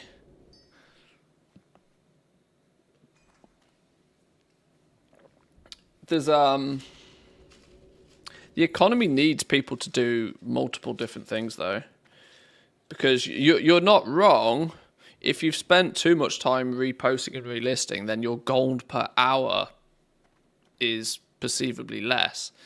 But you also got to remember that if every single person in the game goes out and farms and generates raw gold to make 10, 15k an hour, that's new gold that's being added to the game and inflation goes up. That means your 10k gold that you farmed is actually worth less than it was the day before. So sometimes you need people to spend, using the auction house, making your gold via just selling random greens and stuff via the auction house. 5% of that's going out of the game, so it's countering the natural inflation in the game.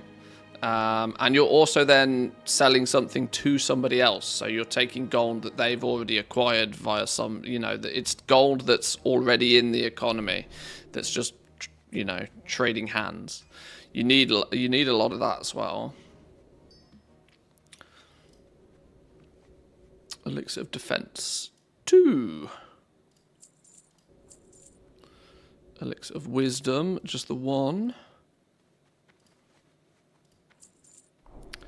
A bolt of wool cloth, that seems like an odd thing to need. Light hide, I'm convinced I've got light hide in my bank. I've got light hide in the bank. Medium hide. How many of these do I need? 3. Those have gone up in price as well.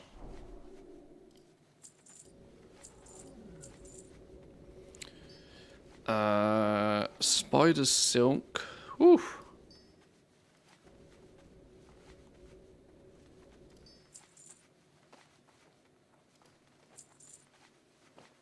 Slimy Murloc scale.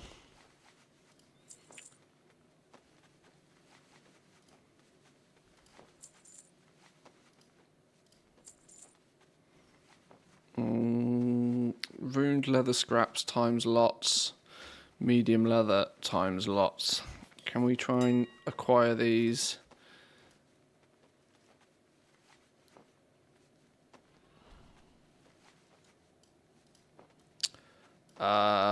Okay. I don't particularly want to buy medium leather, although the way that the prices are right now, yeah, buying light leather and converting it up is a better path. Although that light leather even seems expensive right now.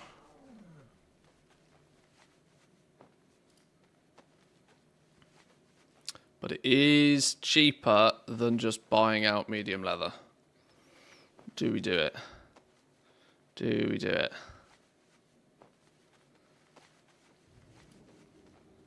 Somebody's just hoovered up all of that. This is annoying. By the time we buy this, though...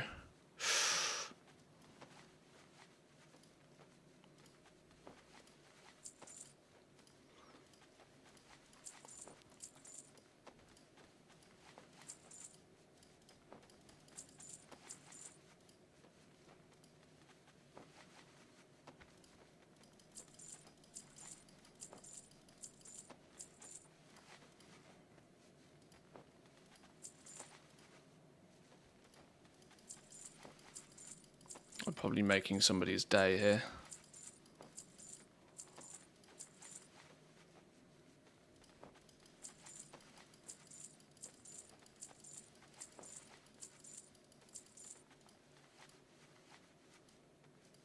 Okay.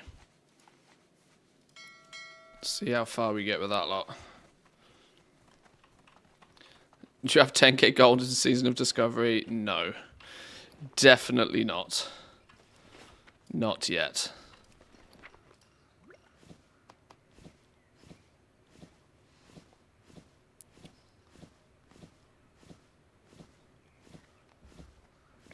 It would be nice if we did, but not yet.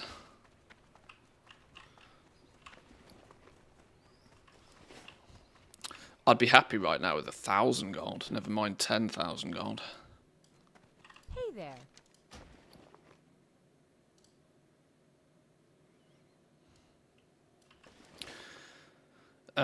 Oh, I had some medium in the bank anyway.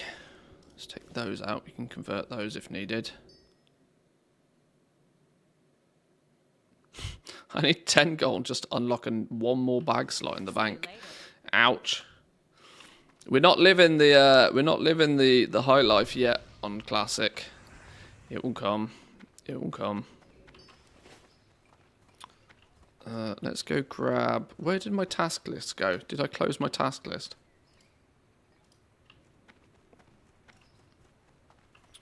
Need some vendor mats. Let's go get these. I'm sure somebody does by now, though. It would be... Well, I'm sure somebody like Asmongold might. But he just gets given gold.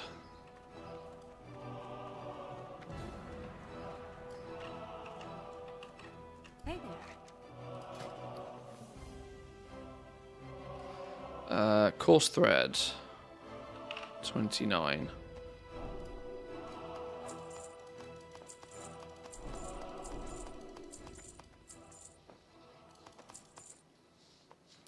Fine thread. 19. 2 grey dyes. And some salt. Whoops.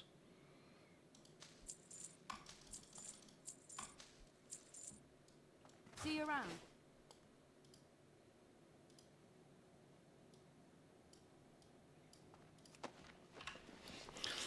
Oh no, where's this gonna go? Oh, flipping doodah.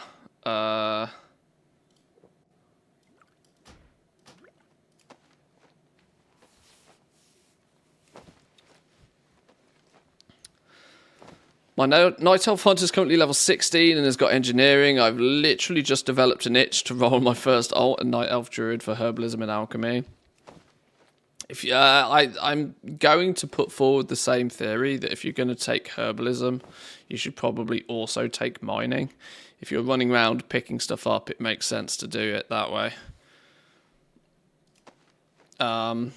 Also, though, I would also point out that that is a theory that's very, very true on retail, where you have fast flying and you can dip between things. When you have to kind of like chase down herbs, chase down ore, and go out of your way to pick them up, there is actually some logic to say that you should probably only pick up one or the other. You can only track one thing, herbs or ore, but not both at the same time. Oh, I mean, that's true, but that's where your add-ons are gonna... Add-ons will fix that problem for you. Gathermate, for example.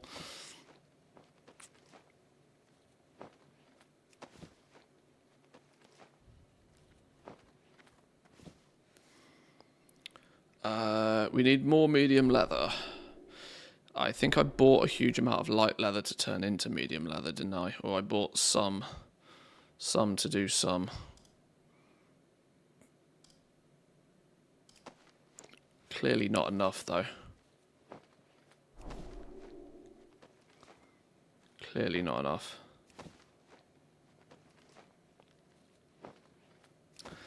There's an add-on that can auto-cycle your find herbs material tracking over and over. Oh, so it just flips from one to another, one to another, one to another. So, yeah.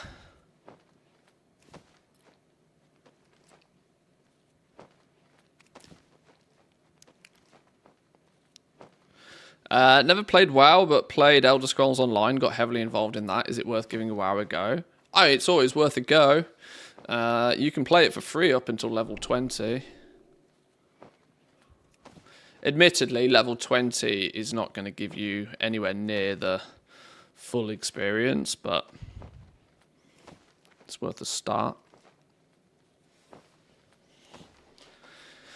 Take rare scanner as well for treasures and dirts whilst farming. Yeah, there's lots of little optimizations you could do. I would actually go as far as saying right now you want to pick a class. If you're going to go herbing and mining, you want to pick a class that's speedy. That's fast. I would... What's default druid speed nowadays? Is druid still the optimal? I'm not sure. I'm just thinking that aspect of the pack... Sorry, aspect of the cheetah even. The 30% increased movement speed is like super OP right now. Considering we don't have mounts or anything.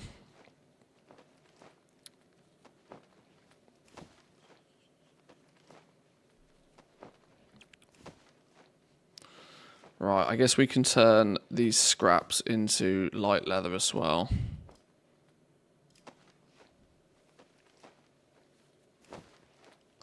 Druid below 25 has no travel form, so it's just slow. Druid cat's 130. I mean, that's then the same as a hunter with aspect of the cheetah then, isn't it? So it's about the same, yeah. Doesn't need travel form, but just cat form is faster by default.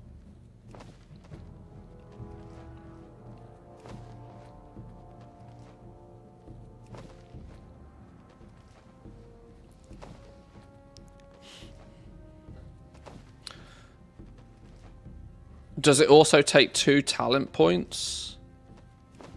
You do have the roots and stealth. Yeah, it feels as if druid is probably still the play.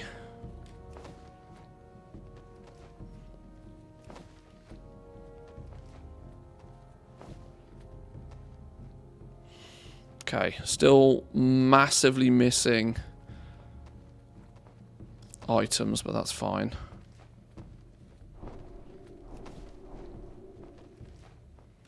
We've actually basically converted all our materials into just heavy leather at this point, haven't we?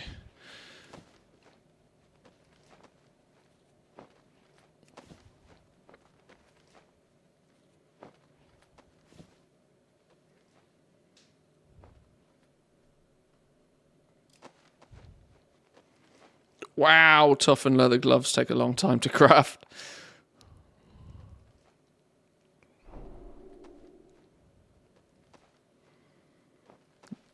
Should I be using these myself?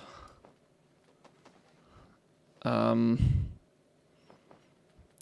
probably should be using a set of these myself.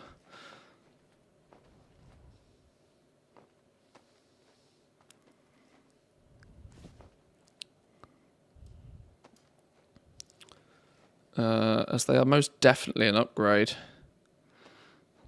We'll keep selling. We'll keep selling. Sell them whilst the profit's good. And then when they stop being profitable, then I'll equip them.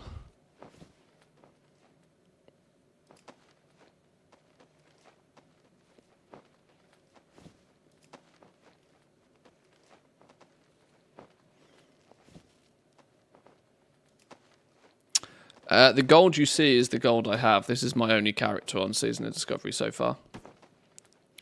The gold you see is the gold I have. Obviously, that's excluding what I've got listed on the auction house, obviously, but...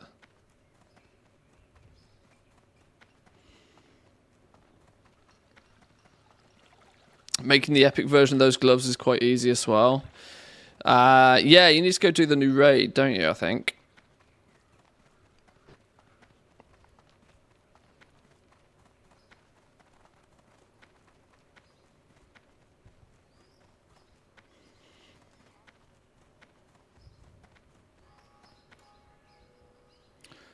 Sells 1 per hour, so the crafting time is 45 minutes. I'm so not used to having some things take forever to craft. That does feel a touch weird.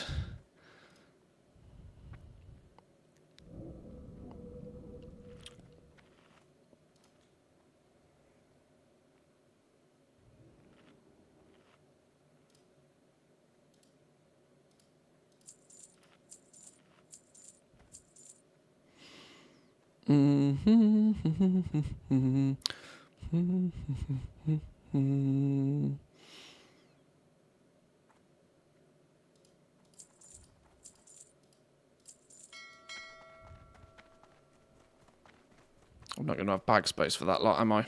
Just realised. Done a whoopsie.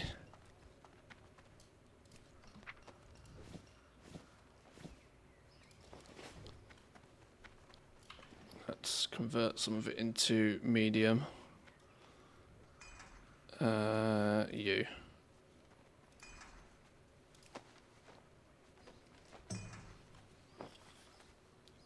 Oh, we don't even have bag space for the medium.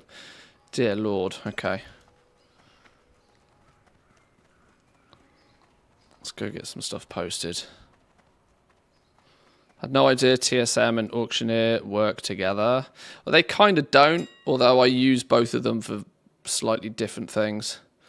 You'll probably, yeah, you'll use them for different things. I tend to do quite a lot of the shopping for stuff with, quite a lot of the shopping with Auctioneer, but the auctioning with TSM, because there it just works better. 14 slot bag from Dark Moon Fair as well. How do I go about getting, how do I go about doing such? I could do with a couple more bigger bags. I've got two 10 slot bags I would love to get an upgrade for.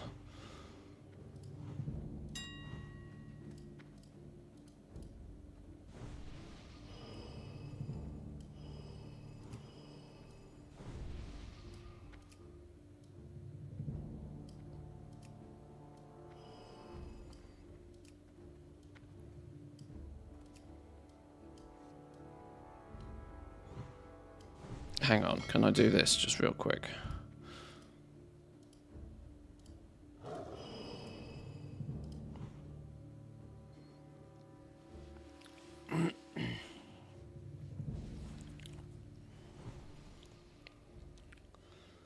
$50 Dark Moon Fair tickets and it's bind on equip.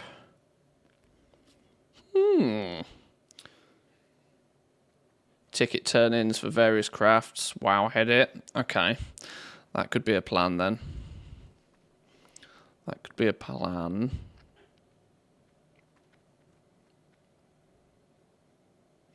Dark Moon storage box, is this it? 14 slot bag. Wow, 35 gold a piece right now. Is that what people are trying to charge for them? Sheesh.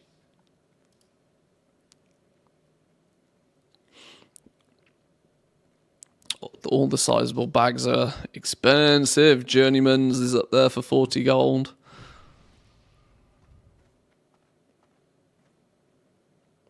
People trying to sell these huge brown sacks and large knapsacks for this sort of price. Probably hoping the fact that people don't realise you can buy these from a vendor for 10 gold. Then again, I suppose buy one from a vendor for 10 gold, sell it to somebody who doesn't know any better for 25 gold. GG. Who would have thought that a 14 slot bag would break the bank? I know, it's crazy. It's in Mulgore, though. It's a bit of a trek. I mean, it's a bit of a trek, but it might be worth it for the extra bag space. Then I'd only need to fix one of my bag slots. Then we'd need to purchase another journeyman's bag at some point. That would probably be the plan. To then be maxed out. We've obviously, unfortunately, got to have our quiver, which takes up an entire bag slot, which is relatively painful right now, I'm not going to lie, that we have to have so much flipping.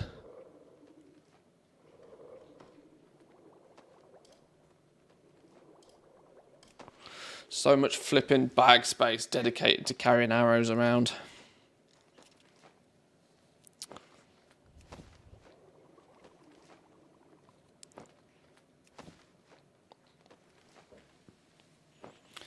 The largest crafted bag, I think, is only 10 slots. What's the silk one? 10 slots? 12 slots? Not sure.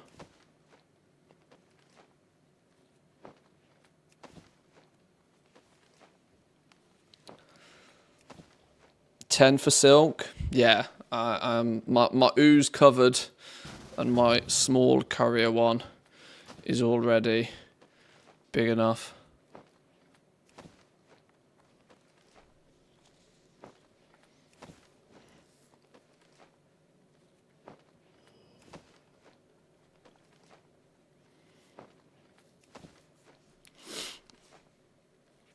What's going on here?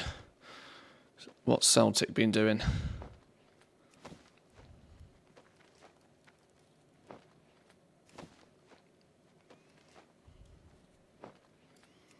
There's only 3 heavy. I still need the heavy leather for that. Okay, burnt through all of my heavy leather. Okay.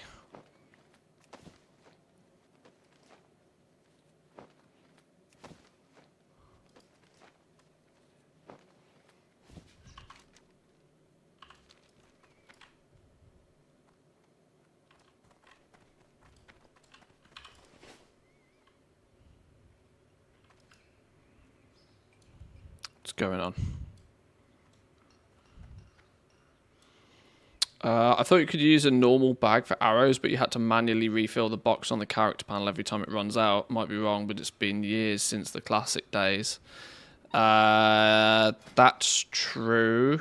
That's true. What? Wait. Where are you getting these journeyman's bags from?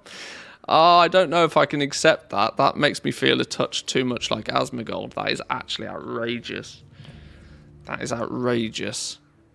I'm going to click trade, but that is actually outrageous. Was doing some fishing a bit. Sounds like it.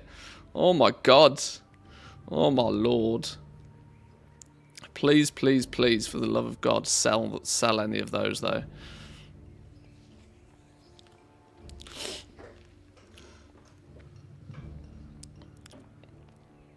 Well, that does fix a problem, doesn't it? That does fix a problem. Happy. Streamer privileges, I'm sorry. As Manthieus. Let me grab a drink back in a second.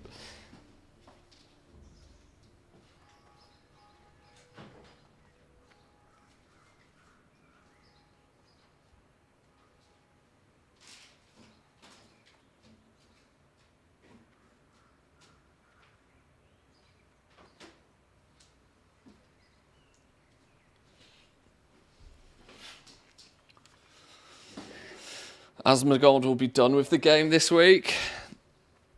Probably.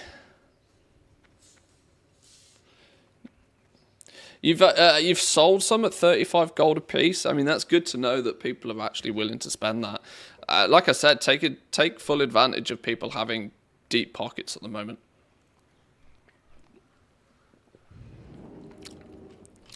Extract as much of that. Extract as much of that level 25 questing gold off people as you can.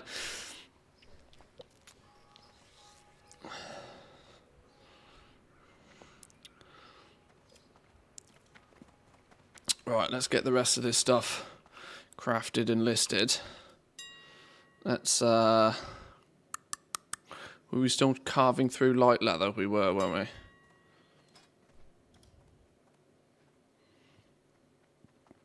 I'm, by the looks of things, I'm single-handedly responsible for jacking up the value of light leather all of a sudden.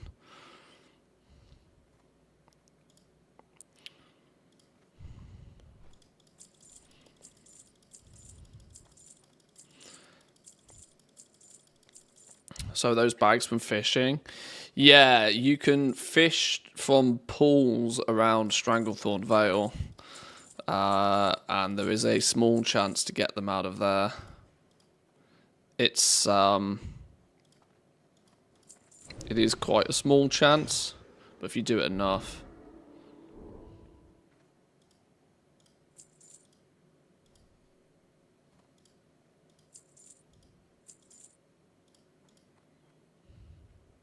Right, that'll do on the light leather for now. Feralis or Tenaris. Can you do it there as well? Yeah.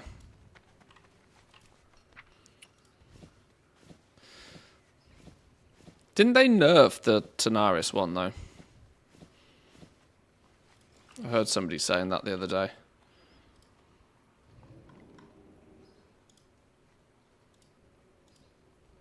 Oh no, don't queue it. You get rid of you. Just craft.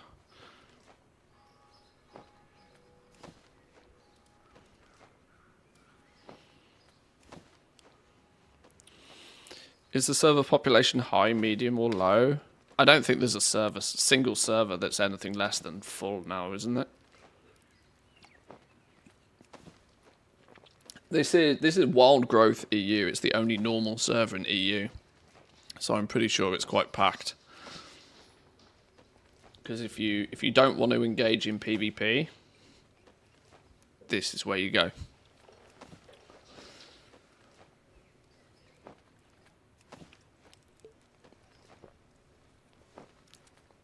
$5 hours of farming for 6 extra bag slots. Well, don't forget that you also you're opening boxes, right? Those boxes can contain a wide variety of things. The bag is just one of the things the boxes can contain. You're getting lots of crafting materials. You're getting lots of BOEs and stuff. Some of the servers are huge. The main US streamer one had 35 BFD pug groups running at once last night. Living Flame EU is now locked.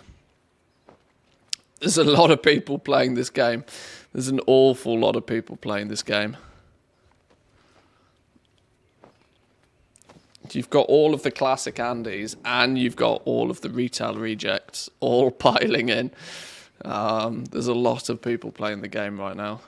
This is why I think it'd be really fun to see World of Warcraft hit Steam, because then Steam would track how many people are playing it. Blizzard has been skeptical to tell us that for a long time.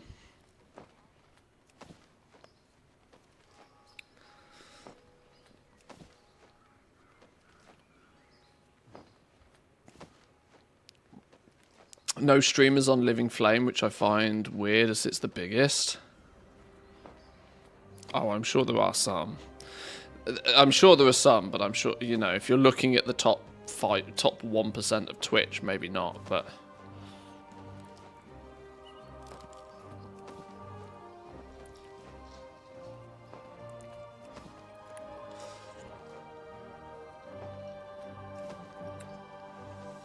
Okay, I actually think we might have enough medium leather now.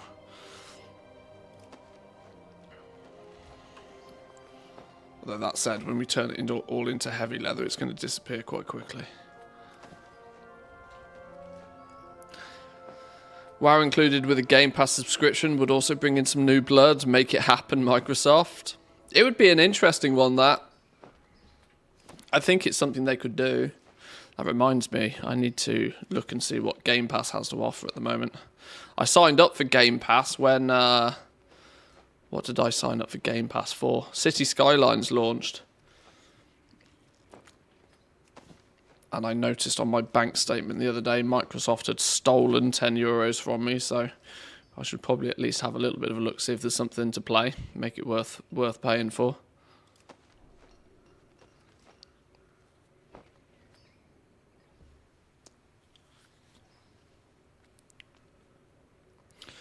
Right, still need a huge amount of materials. Now I need way more medium leather again.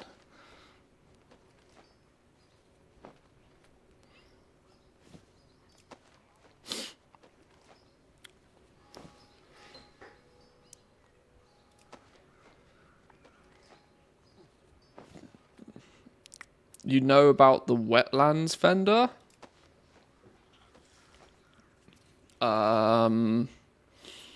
I don't think so.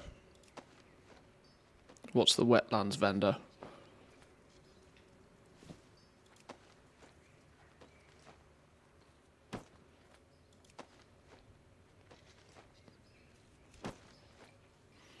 Oh, now we need more materials, look. Okay, back to the auction house.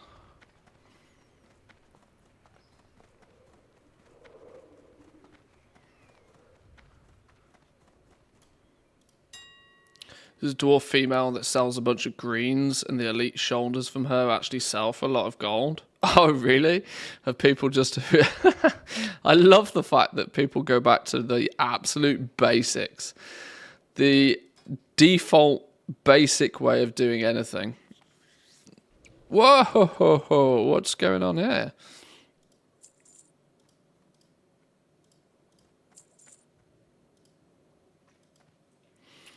Somebody schemazzing on the price of medium leather.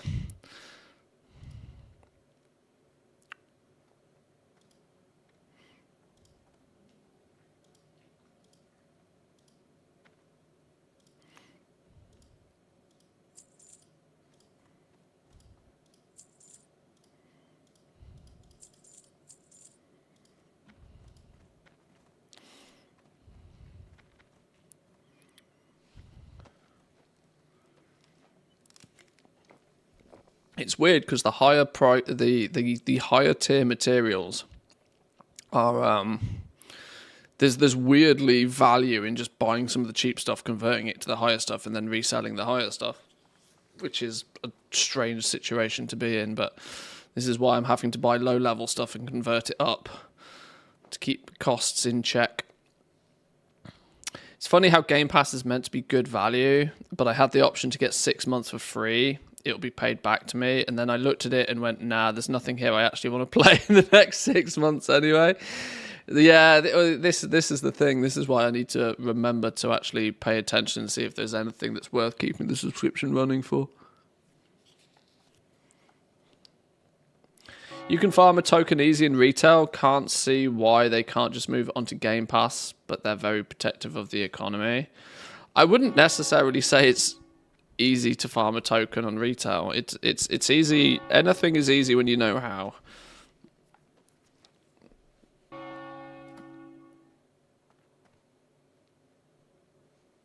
I suspect that there's a large amount of players that don't know how, nor find it very easy to do. Oh, we sold our deviate scale belt. Well, that sold quickly. That sold very quickly. I don't think we made much profit on that, if I'm honest, but that sold pretty quickly. Almost considering making another one of those if that sold so quickly.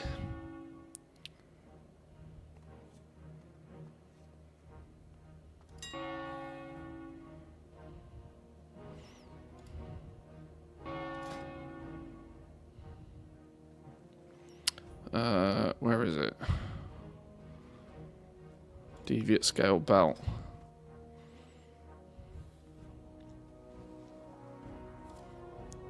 $48 stacks of one. Jesus.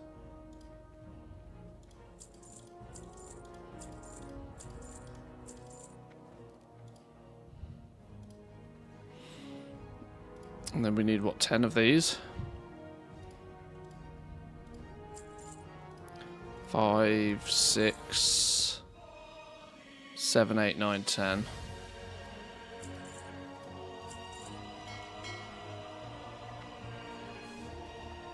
Buy that belt, it's mine. I've done quite well off these deviate scale belts so far. Better than I expected, to be honest. But welcome in, Mr. GM. Everybody give Mr. GM a wave.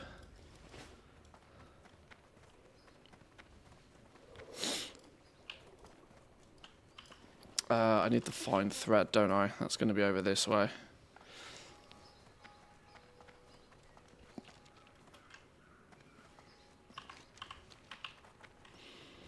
I do promise we will actually go play the game in a minute. I expected this to be 10 minutes of doing a quick recraft and posting some stuff, and hey presto, an hour later I'm still in Stormwind, which is unfortunately the way sometimes, but...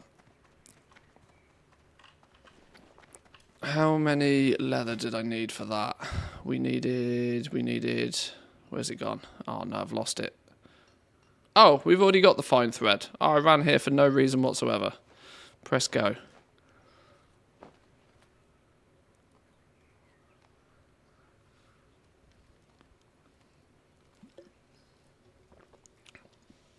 At some point, I need to actually equip one of these for myself. It is an upgrade even for me. But for while I can still craft them and sell them profitably, it makes sense to do. That does mean we need some more fine thread anyway for some other crafts. Dunk, dunk. Safe travels.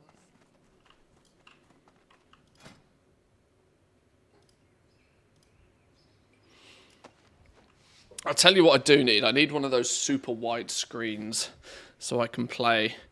When I do all this crafting, I can have World of War. I can have, you know, 4 different windows open, playing in stretched mode. Never enough screen real estate, especially in Classic when everything seems to have the desire to be twice the size for some reason. Not sure why. Watching you evaluate the market is priceless. I mean, I've been a little bit more restrictive about doing this sort of stuff on stream. But from a retail, mostly because from a retail perspective, I just shoot myself in the foot, you know. If I look at something on retail and I'm like, these materials are cheap, by the time I've even blinked, somebody's bought them all. It doesn't matter quite so much in Classic, but because not so many people are auction house goblins on Classic, but...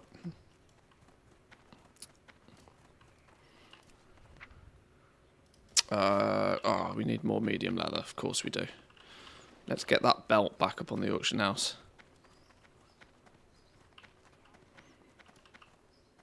It will not stay with 4.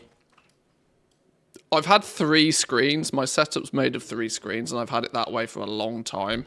And I've actually put off buying another screen. I want another screen mounted on the ceiling up here.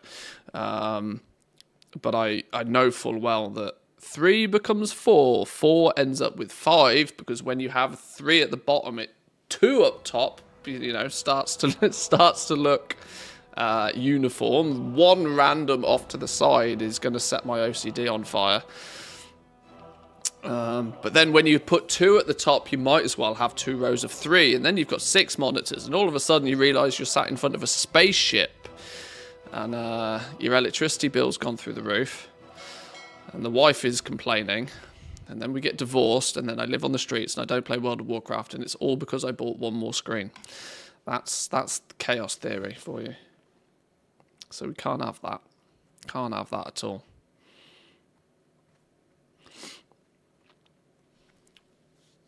With so many, you can then play Truck Simulator. Those simulator games make me laugh, you know. It's all of the farming simulator and stuff is ridiculous. People just plowing a field, making pretty patterns in their cornfields. I mean, I'm not knocking on anybody's, you know. If that's your jam, that's your jam. I just find it quite interesting. Right, is we going to sell me some cheap leather now, game, please?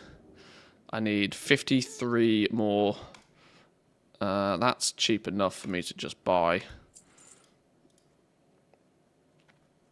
Alright. Cut the middleman out a touch here.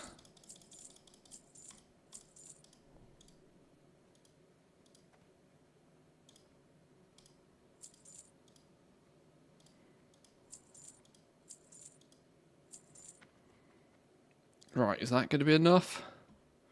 Let's see if that's enough. I wasn't actually counting there. Oh my god, where's all my gold gone? I've just realised we've managed to spend all of my gold.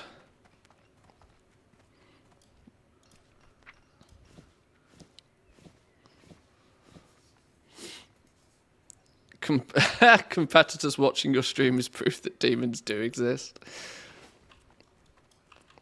Most people are kind enough to not rob me blind, though.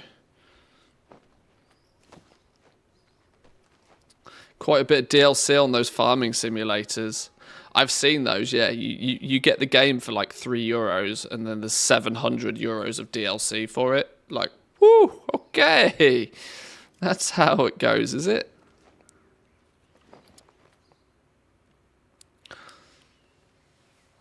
I used to have multiple screens, but find I'm more productive with just one. Guess it depends on what you're using your PC for. I don't think I could survive with less than 3.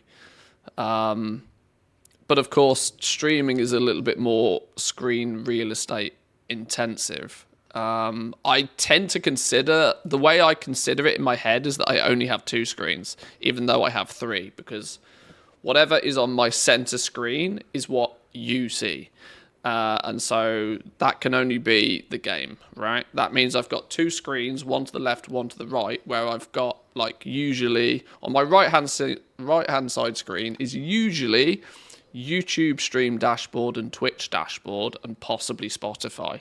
So there's 3 things occasionally going on just this screen. And on the other screen, I've got my OBS and I've got chat. So all of a sudden, I'm like, okay, that's it. Like, I'm out of screen space. This is why I want another one, so I can have something else going on. You know, if I need to quickly be checking another window or like a previewing some YouTube link before I put it on the main screen sort of thing. I've got more space and I'm not covering up something else while I do it. Streamer life problems, yo, you know. Never enough screen real estate. Multiple screens is one of those things like an SSD. Once you get it, you can't go back. Oh, God, yeah, you can't go storing anything on a hard drive after you've lived the life of an SSD. It just doesn't work. Ne comprende.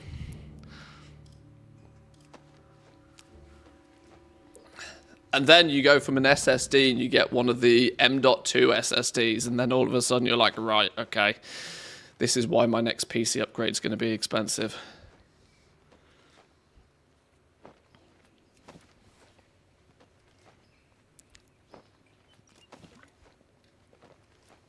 That's actually something that's way more cost effective now than it used to be, though. Fast storage space. I think when I built this PC at the beginning of the year, I think I put a 2 terabyte SSD in it, and it cost me less than €100.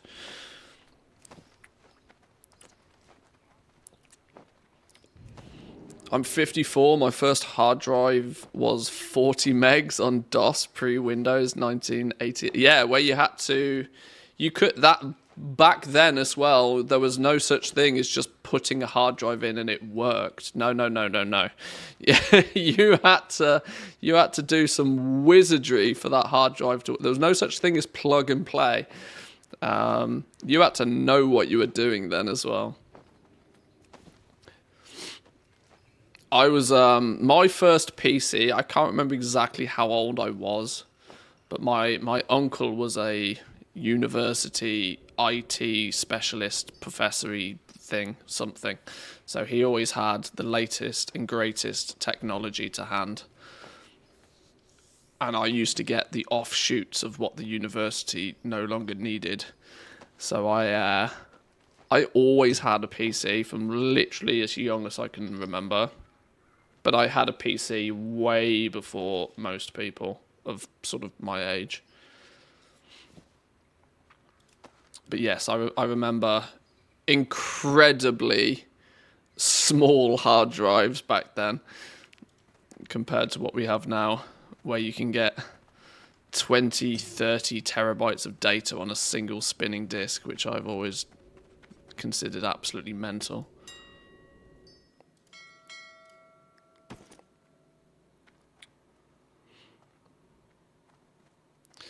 For most people, the first extra screens give the most benefit. The benefit diminishes pretty quickly after that. Yeah, then all it is instead of having stuff layered, you just have, you know, everything full screen in another window. The other option I thought was to get a 4K monitor, because then I can a slightly bigger 4K monitor and just replace one of my existing monitors. Because a 4K monitor, in essence, is like having 4 bonus monitors, really, isn't it? So that was another option. I don't think I don't know. What's a 32-inch, 37-inch 4K screen cost-wise nowadays? It's probably not that much, is it? Then I'd feel weird for not having the 4K screen as my main game screen, though. Yeah, it just becomes a problem, doesn't it? Just becomes a problem very quick. Wow, we're selling loads of stuff. Did I make another deviate scale belt? I think I did, didn't I? Did I post it? I did. Another one is up. Another one is for sale. Okay. We can put a pause on buying any more materials, I think, for a minute.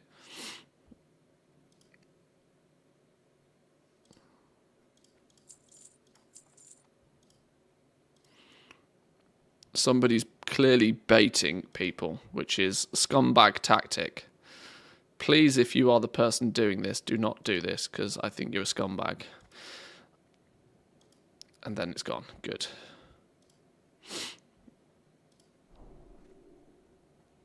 I mean, you're equally...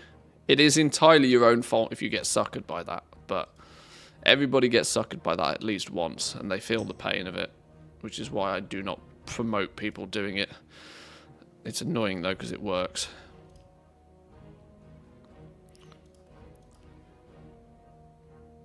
Okay, now off the light leather's considerably cheaper than it was a minute ago. That's always the way. Right, anyway, let's not get too distracted with the auction house. I need more runes. I'm missing so many of my runes on this character.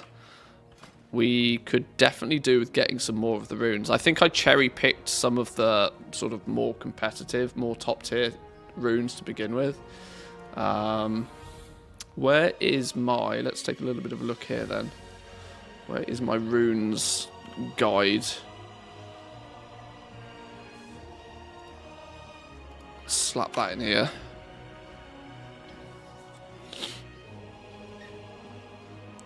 You can see who sells it. On Classic, you can, yeah.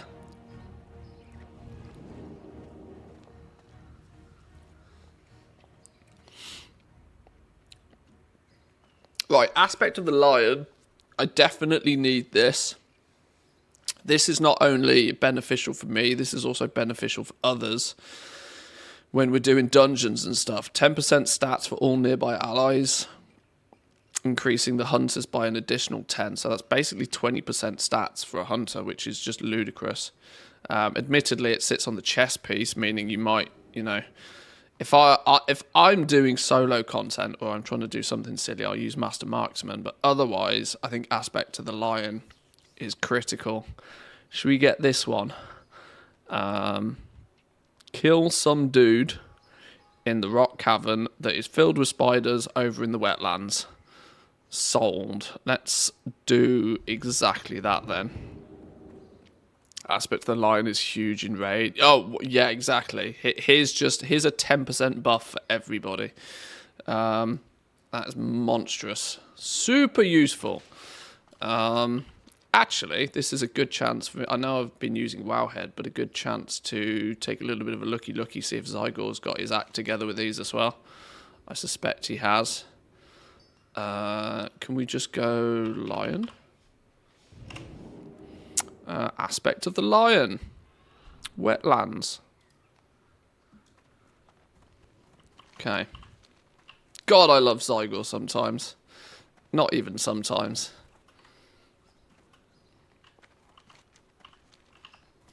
Right. He is insistent on being in the wrong place, though, all the time.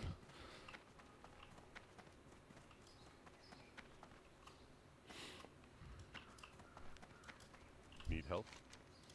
Right, let's take a... What? What? Why is it... Hang on. Didn't it say in the wetlands? Go with honor, friend.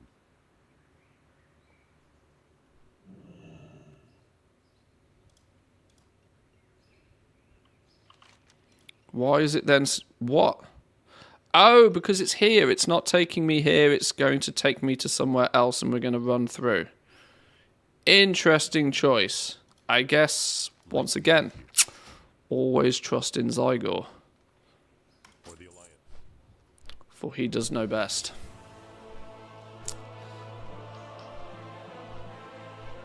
It's basically a more powerful Blessing of Kings. Yeah, it's good. It's good. This is why this is one of the runes I definitely wanted to make sure I pick up. Now, this fella, a level 25 elite owl. We can solo him, can't we? We're a hunter. We can solo that. I'll be fine. Not always keeps making me try and do stuff that I can't do at 25 at the moment. That is true, actually. For Season of Discovery, it's suggested me doing some things occasionally, like the leveling. If you followed Zygor for leveling, there was a couple of occasions where it was telling you to do things that you probably wouldn't actually do, knowing that 25's the cap. That is true, but for the most part, it's dealt with the leveling quite nicely. I more than anything else love the fact that it does little things like remind me to buy arrows, and it will tell me to go and buy bags if I've got the gold to do it, because you're next to a vendor and you might not be next to that vendor for another hour. Little things like that being built into the leveling guide was very impressive. Big fan, gotta say. I've also noticed that Streamlabs is fast asleep today. Why is my Streamlabs not working?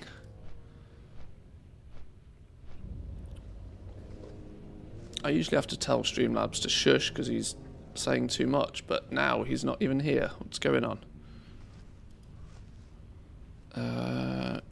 Let's try CloudBot. Why is CloudBot switched off? Why would I have ever wanted that switched off? Right, let's try that again. Does that mean he's here? Users in chat. No. Let's see if he turns up.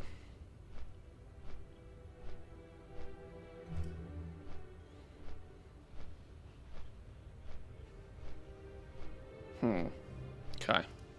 Right. Attempting to test Zygor for leveling an alt. We're now leveling first character. It's too much time to unoptimize running around in Classic.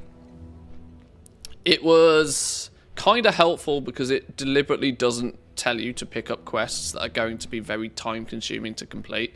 It is kind of optimized for time efficiency, which actually is maybe not something you really want in Season of Discovery, and you probably don't worry about that too much. You probably would want to focus on just maximum XP from each zone. Honestly, I would actually prefer a second option to just lore master each zone in an optimal way would be quite nice for Classic. The only leveling path that it seems to give you is a time efficient one, which if you were going all the way to 60 is probably what you want to do, because it takes so goddamn long to get to 60 normally, that if you can do it 10% faster, 15% faster, 20% faster, that actually equates to a huge, great big time saving.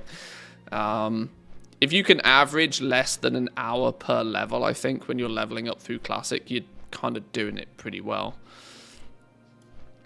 But this first sort of 20-25 levels, it would have been nice if in some of these zones it just was like, yeah, like you said, a completionist mode. Just a this is how to do everything in that zone and harvest this zone for as much experience as you can. That would take the pressure off a little bit from the grind aspects that it tells you to do. Sometimes it's like, okay, you need to be level 19 now. You're only 18 and 50%. Go and kill things to get to 19. As going and killing things to get to 19 is faster than going and doing these other quests. But on your first character, when you have no bags, you've got no storage space, you've ran out of arrows, you desperately need to go back to town to vendor things. Sometimes a slightly slower but more thorough leveling guide would have been quite nice, but that's my only criticism of it, really. Otherwise, it's been a gem. There's a guild called Coffee Addicts Anonymous. I thought for a second that's your guild. It's not. We did contemplate names like that. Star Schmucks is our guild over on this server.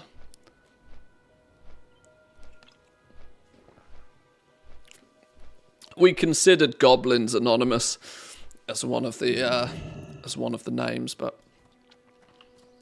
right. I need my pet. We need... Have I got arrows? Bag full of arrows. Good. Good, good, good, good, good. Now I guess we're going to stroll up this way.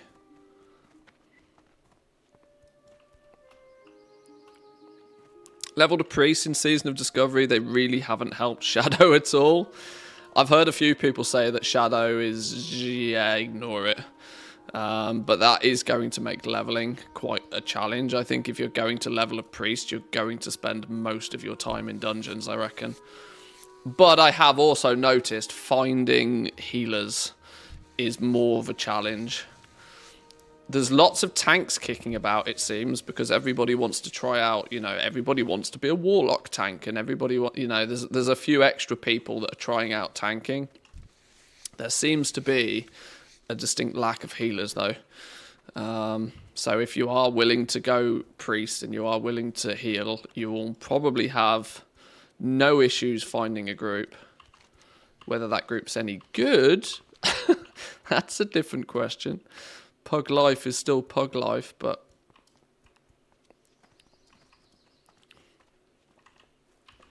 I'm just quite content with how much fun I've been able to have just on one character so far. I have got the itch to level some alts. The itch is definitely there.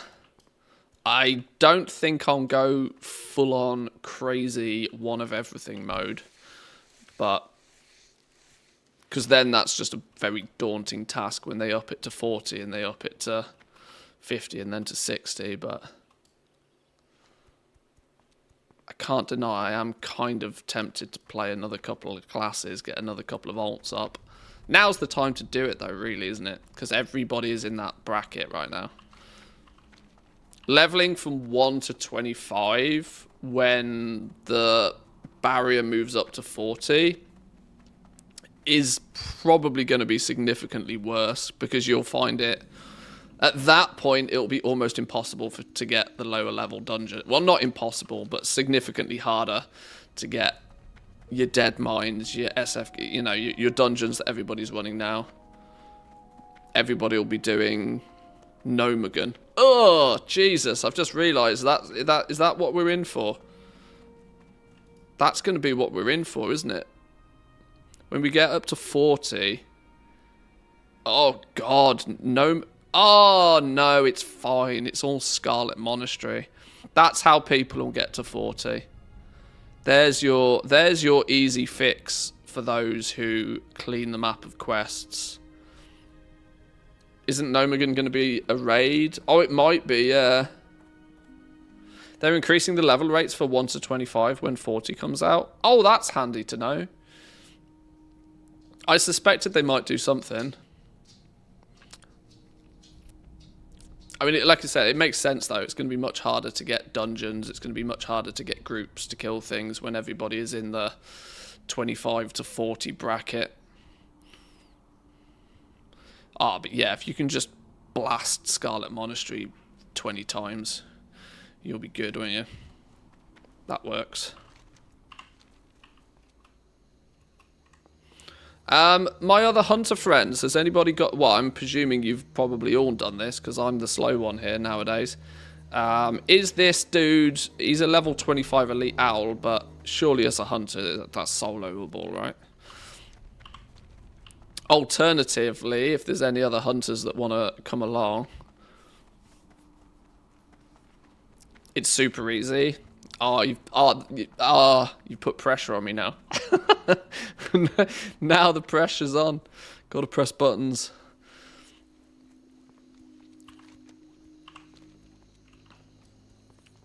Paddington's not happy. Oh my god, he's not, is he? Quick, have a fish. Be happy. Do not run away. I still haven't got used to having to keep this goddamn bear happy.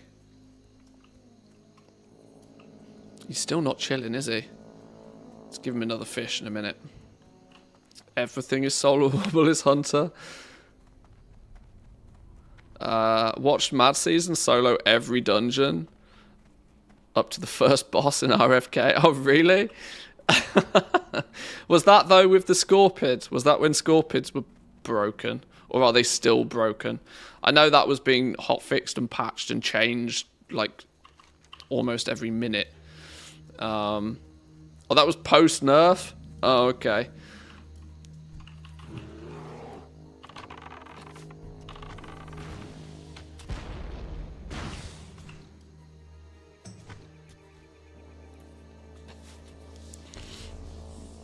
I still think I should get myself one of those because I think they are probably mighty powerful.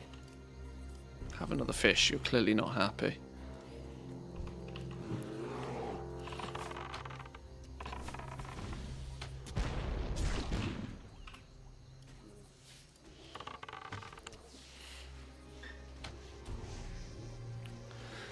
They really need to give us an LFG system. It's horrible for casuals to find BRD or even dungeon runs as DPS. Got so many friends who can't do anything. Just spamming chat for... it's such a contentious opinion. There was something, and I think actually, if Mr. GM is still lurking, if Dan's still lurking, I think he actually found something in the game files for it. Whether it was just left over. If you're not following him on Twitter, you should be, by the way. I think there was something left in the game files that was some sort of LFG something or other. Maybe it's coming in a later phase or something. Who knows?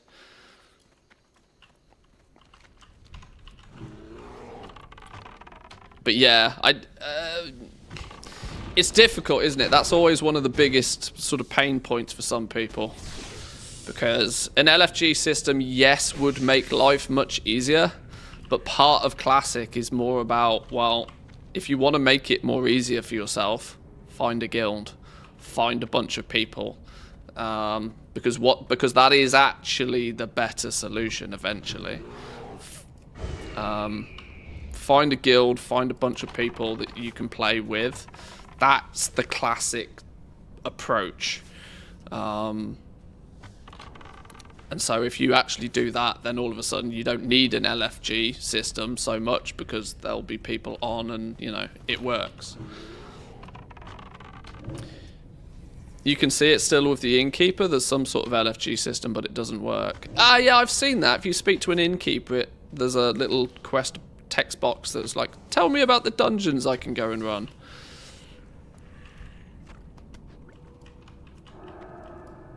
There's an LFG group bulletin board add-on. That's interesting. We might have to investigate. We can say.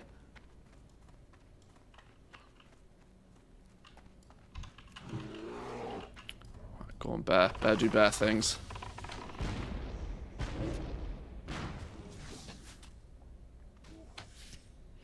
Yeah, an auto queue system I think is maybe a little bit too retail for me. It's very easy to start saying, oh, well, retail has this quality of life feature. Wouldn't it be nice putting it in this game? And wouldn't it be nice putting this in this game? And wouldn't it be nice doing this? And then all of a sudden you're like, well, at that point, why have we got different games? The quirks is what makes Classic different from retail in the first place.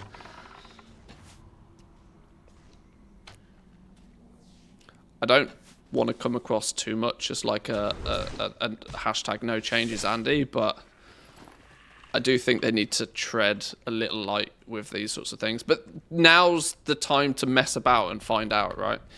Because it's a seasonal mode, you can mess around, you can play with things. If you add something to the game and it breaks everything and then people complain about it, then it's not the end of the world, because, you know, eventually it will disappear. It's a good test platform. They were clearly testing things in retail for a long time, but they seem to use Classic as their sort of like, let's see how the player base responds to this. That seems to be their approach now. Where the hell is it I'm going? Oh, I've gone the wrong way, that's why. It's clearly too early on a Monday morning. I cannot walk and talk at the same time.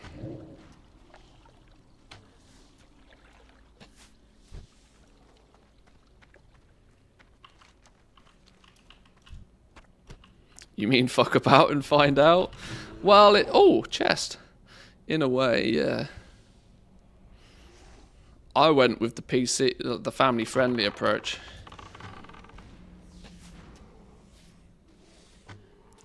But Fated Seasons, for example, in retail is the best example of Blizzard just, you know, playing. What can we do? What can we change that might be controversial, that people may or may not enjoy? And what feedback can we get from players? Corrupted Gear was still my favourite one. Absolutely best. Because Corrupted Gear was so broken. Not to mention there was a few people that made ungodly amounts of gold selling Corrupted Gear. Flipping it more than anything else, because people would get it and they wouldn't realise what they had. You know, if you had a perfectly well-rolled piece of Corrupted Gear, it wasn't worth hundreds of thousands of gold. It was worth millions of gold to the right person.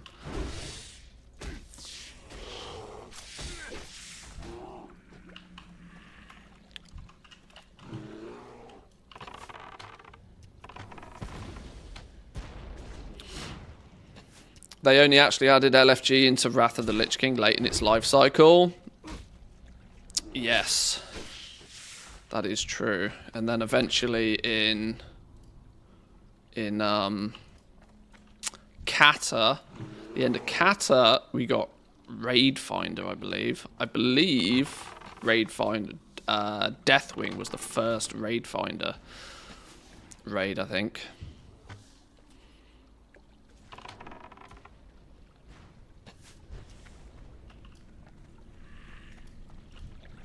Where we got to tickle his toes. Everybody got to tickle his toes.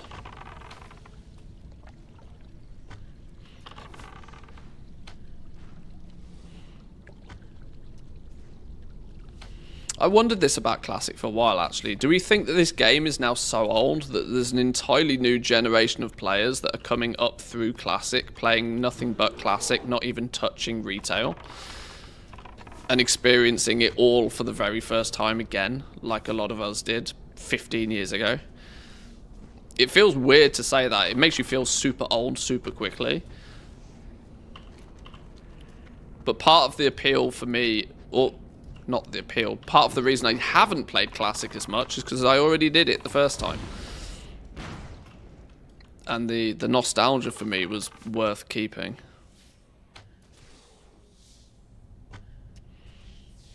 Probably, but not many young kids now want the more faster games. Well, I think about this with retail.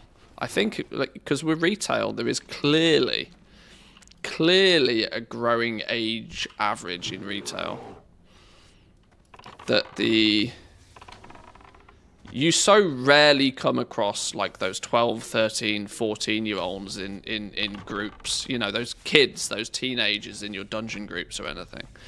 There was a big problem in retail for many years where people would go out of their way to make like adult-only 18-plus guilds because they didn't want to have to deal with teenagers. The problem kind of fixed itself because all of those teenagers grew up and became adults. And there was seemingly far less of a fresh wave coming through. That's not to say, you know, there aren't teenagers that do still play retail.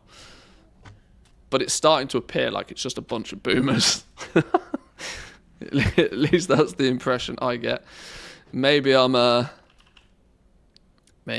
the maybe it's just the bubble you surround yourself with, but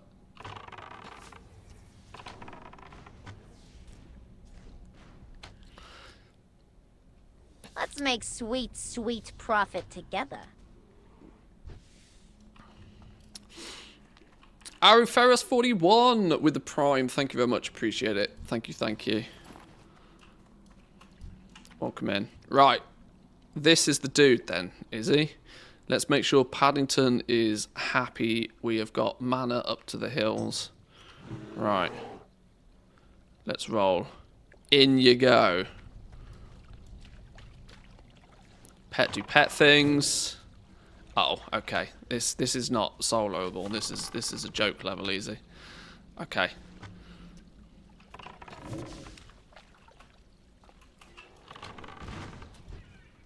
Yeah, that was yeah, hunters are broken, aren't they? Hunters are broken. Sheesh. There's another rune though. Gotcha. Nice. Nice. Aspect of the lion. That was a critical one, I think. That was a critical one. I was missing that when we were doing dungeons. I kind of felt bad that I wasn't sharing the love when we were doing dungeons. And to be fair, the fact that I don't stand around for more than it takes me ages. By the time sniper training actually procs, or once 6 seconds has passed, should I say, most things are nearly already dead. So I'm actually very tempted just to permanently swap those two out.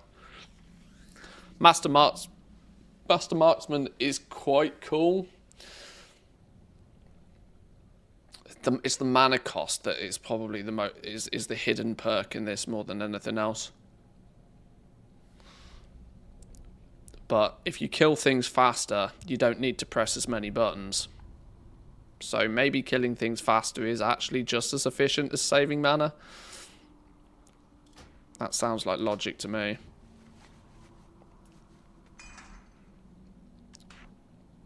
Oh, it's actually... Okay, let's put you over here. Boom. Why have I got it twice? Oh, because... Yeah, because you do. That's odd they've done it that way. That they just give you 2 buffs. Oh, hang on. Sniper training is the leg one. Oh.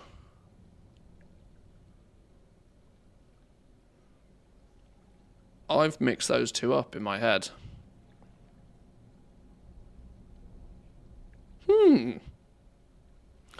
Okay. I'm thinking that replacing this is not a terrible idea. Let me get out. Let me get out of this cave. Let me get somewhere a touch safer. And then we can consider where we go next. Kill command's a good one for... Ah, yeah. Nice DPS cooldown. Yeah, you might be right.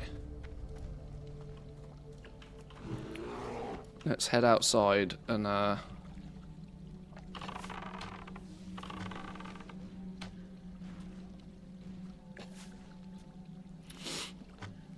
been leveling a rogue, was dying so much, then I found the Saber Slash rune. Now I slaughter everything, still only 15.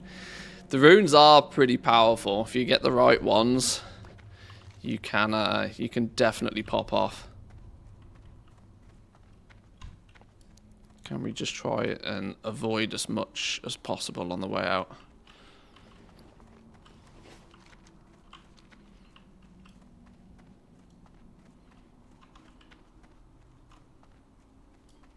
Paddington's still not happy. This damn bear is nomming all of my fish, you know. He's a hungry bear. It's winter. He's probably after that hibernation mode.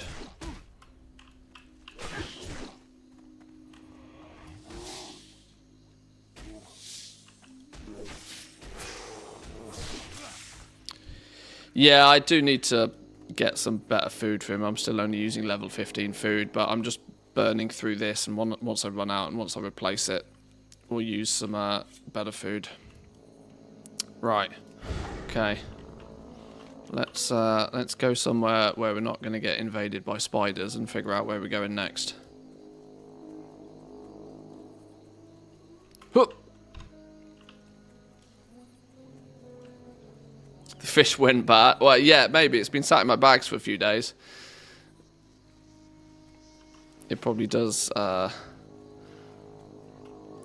do with putting in some salt or something. Right, let's, so we're saying kill command. Yeah, kill command rune sounds like a good one I should also have. I mean, theoretically, I should probably just collect all of them.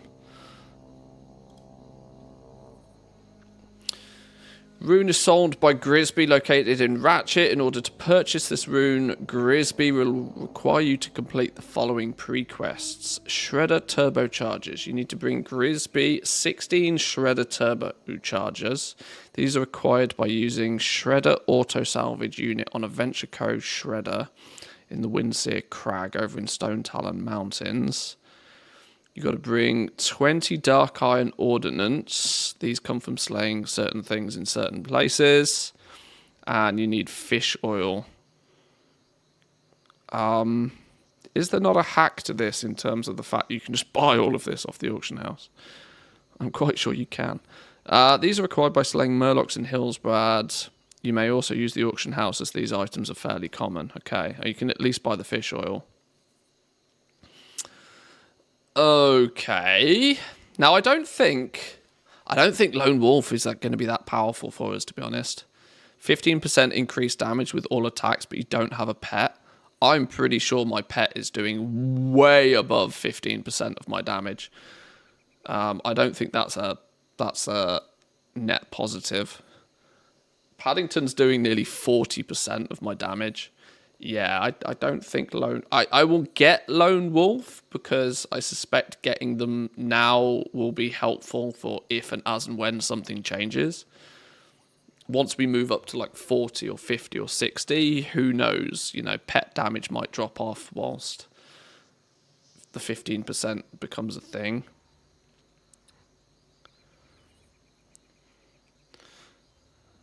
But yeah, the fact that my pet's doing nearly 40% of my damage anyway.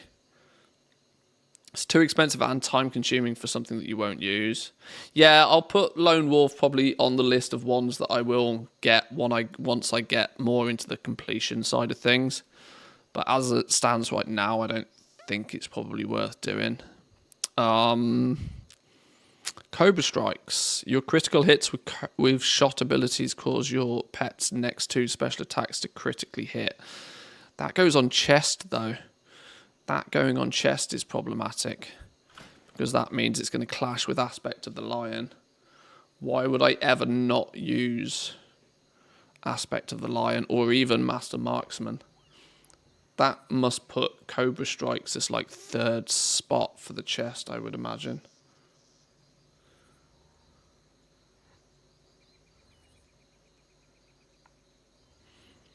Gives the command to kill, increasing your pet's damage done from special attacks by 60% for 30 seconds. Each special attack done by the pet reduces the damage bonus by 20 seconds. Yeah, we need kill command. We absolutely need kill command. Right, that's what we're going to get next.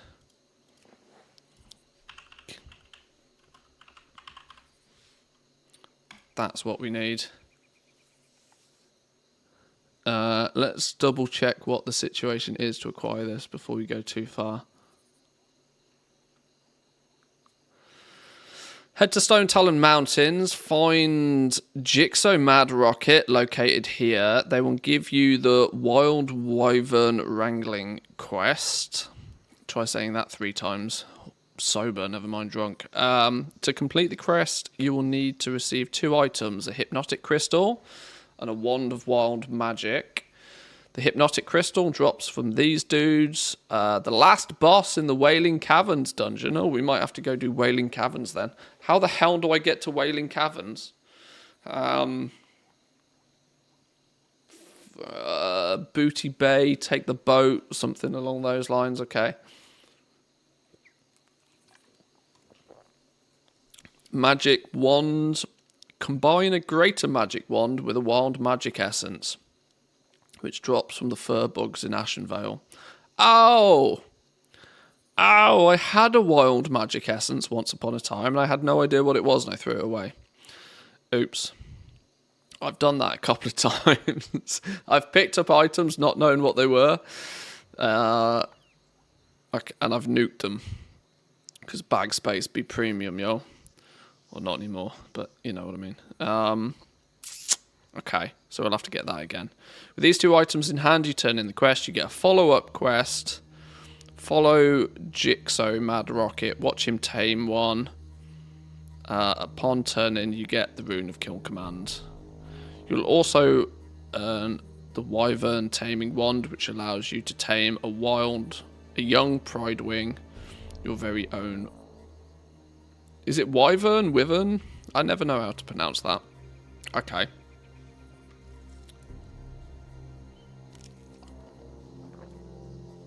Okay, well, Zygo's got his covered. Where are we going? Press the buttons.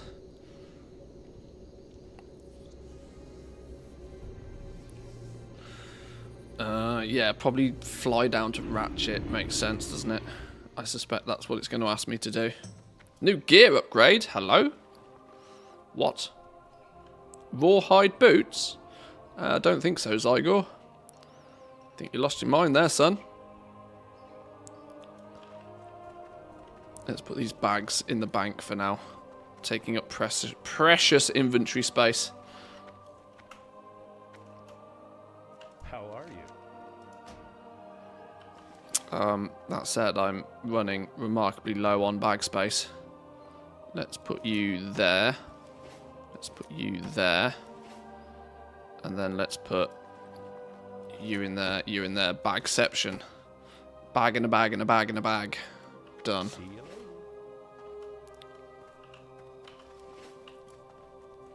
Okay. I've always heard it as Wyvern. Yeah, I assume it's that way. Wyvern, Wyvern. Yeah, Wyvern sounds a bit weird, doesn't it? Probably pronounce the W a touch more. We sold some stuff, actually. Are we rich? Should we check the auction house? Are we rich? Are we cash flow positive? Oh, we're balling out. Absolutely smashing the goals.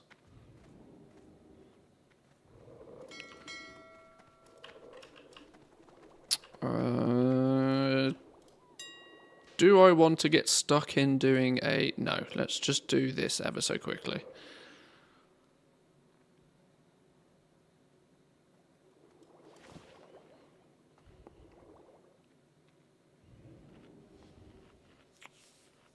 Cancelling to repost at a higher price. That's not something you see very often. I cannot imagine that it's going to sell for 2 gold 36 as it is. Never mind posting it higher, but you know, you never know. These are the two I actually care about having at the right price.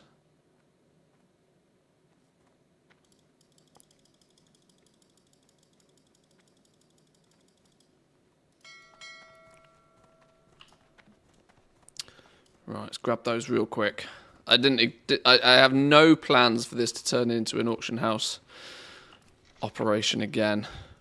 But there's our deviate scale belt. We'll take that.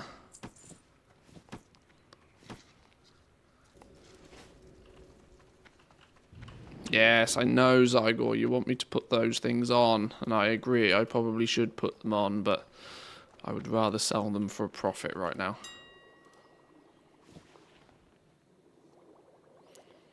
When they stop being profitable, then we'll wear them. Or when we've got so much gold, it doesn't matter, then we'll wear them.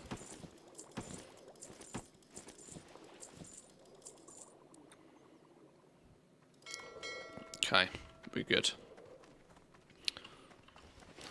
Right, Menethil Harbour, wetlands. Do I actually, thinking about this just very quickly, it makes a lot of sense for me to clear out bags. Maybe we do a if we're going to have to go into Wailing Caverns, it might not be a terrible idea to do a run or two while we're there. Get some of the perfect deviate scale if we can. That would be very tasty. Hello there. Who be this? Guren GC. Hello there. Welcome in. Welcomes. I probably butchered your name. I'm sorry. Large venom sacks. Vendor for 185. Auction house for 191. Sell those. My greater sagefish I can't do anything with yet. These I can't do anything with yet. These are bonus deviate scales. Gooey spider legs. Get rid of. Slimy murloc doodad. Get rid of. Random ass watermelon. A wild steel bloom. We should actually sell that. Spider goo. Crisp spider goo. Crisp spider meat. Gooey spider legs. That'll do. That'll do. Let's not go too crazy. Right. Let's... Hang on. Why is it taking me back to wetlands? Surely we should be going to... Oh, no, actually, because we need to go here first. Okay. We were in wetlands literally a minute ago. Oh, I've just sold my heavy armor kits as well. Well, that'll do. I'll take that. If I actually put my mind to making a stack of gold in this game, I think you could do quite well, you know. I think the opportunities for people are probably pretty strong right now. As most people in Classic seem to not care about professions much, which is weird for me. When selling crafts on Classic, you think selling by DB Market is the way to go for? Not really. Not really. DB Market's a 14-day weighted average. The game's not even been out 14 days right now, which makes it kind of a bit... the valuation on that's probably a bit wild. Does DB Recent work in Classic? I believe it probably does. I'm only dealing mostly with crafted stuff at the moment, so I just use crafting price. But yeah, DB Recent either way is probably better than DB Market, considering things are changing so fast. One of the quests for Wailing Caverns gives you a 10-slot bag too. That could be handy. Throw that in the bank.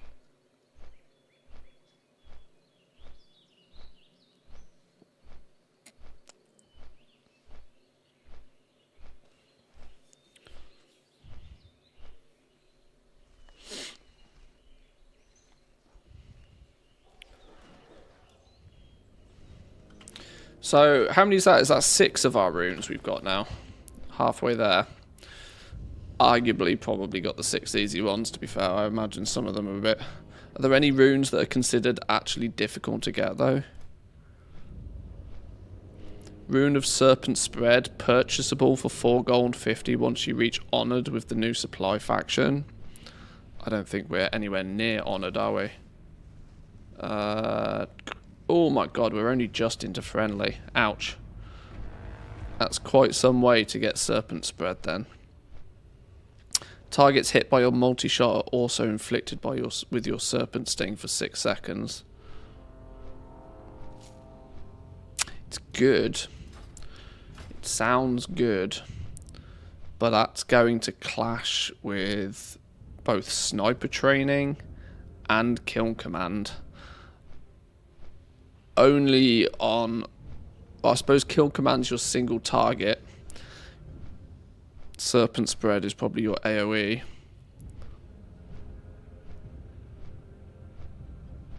I think there's a good chance we're going to want this one as well for heavy AoE fights. Serpent Sting's very weak at 25. Well, it's massively mana inefficient. It costs way too much mana to press it all the time, and it doesn't last very long, and it doesn't do a lot of damage. But if multi-shot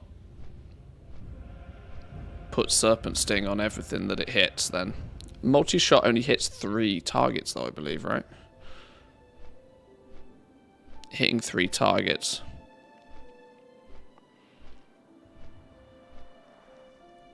Yeah, 50 mana for Serpent Sting, and it does 80 damage, and it takes 15 seconds to do 80 damage.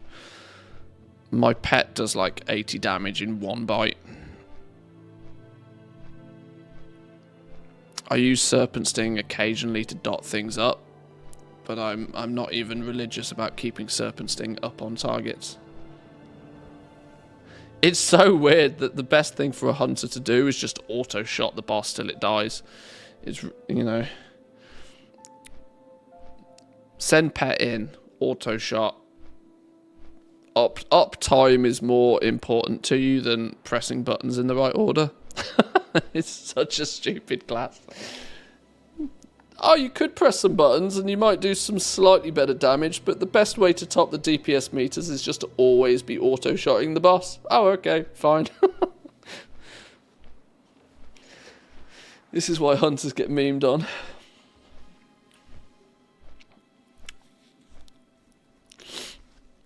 I'm sure there'll be some hunters out there that tell you should be weaving in this, what you know, you could be doing this, and this. Ah, you could, but just keep your uptime on the boss high and you'll be fine. Just shoot things. Put arrows in the boss. Boss will die.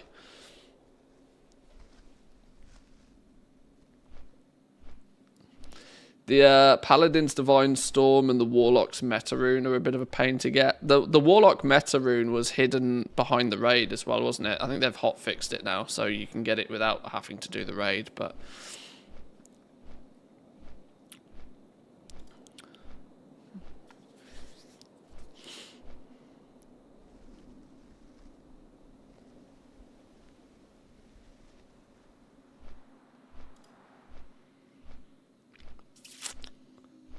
Yeah, I don't think too many of the... It doesn't look to be much of anything that is problematic.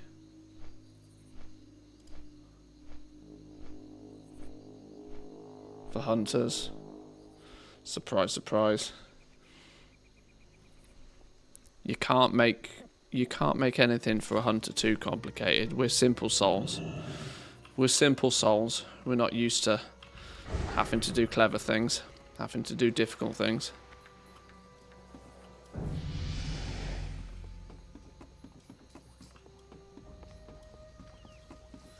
I kind of feel bad though. We're more than a week into the game, and I've still not even chosen my second profession.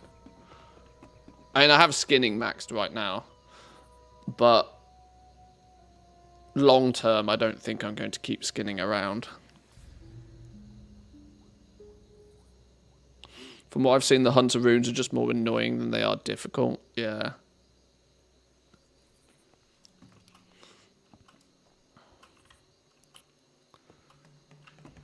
If I've got time to dance, I've got time to fish. That's the rule, right?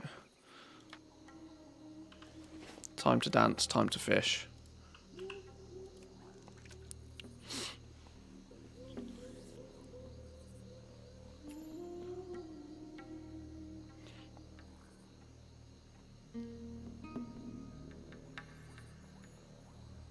Go on, fish do fish things.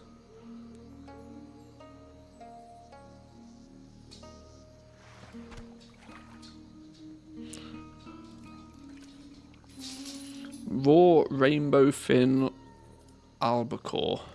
The hell is this? Random ass level 5 fish. Did I ever get cooking maxed? I did. I did. I got cooking maxed, but I haven't picked up many of the recipes for cooking. Nor have I harvested it for any profitable crafts. That might not be a terrible idea to do, actually. Before we pick up another primary profession, I should probably get cooking in order. Do some nice pretty stacking on some of the cooking required foods.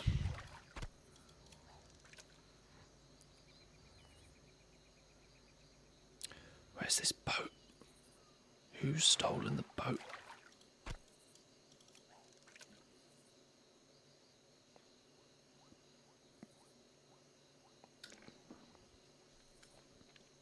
Oh, this might be interesting. How much gold do people have already? Obviously, I need to be aware of the audience I'm dealing with here. That there's a good chance that you guys have an above average amount of gold.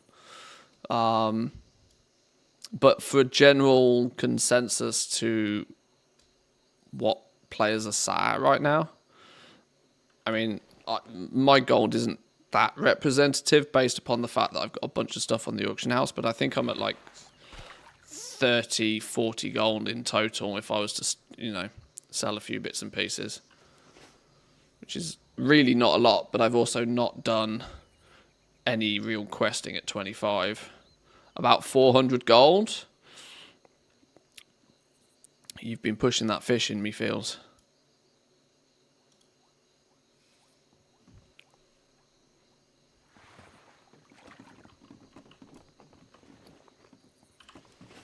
Can I now just fish off this end? Haha, magic. Mainly alchemy? Yeah, I suspect alchemy could be pretty good. Lots of things that people are going to want.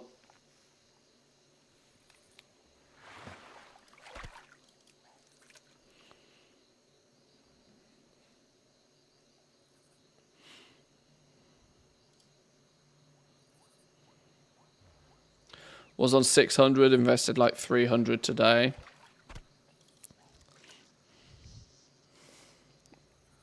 Yeah, I'm vastly aware of the audience that we're dealing with here, so I would imagine most of you guys are quite far ahead of the curve. Bought patterns via vendors, have 100 gold. I love how you can just go back to like real simple, real basic, real default ways of making gold, and they work. Buying shit from a vendor, selling it on the auction house. Travel time is so outrageously slow. Getting from one, you know, the thought for somebody of having to travel halfway across the map to go to a vendor to pick up a recipe, they're like, nah, it's too much like hard work. I'll just buy it off the auction house.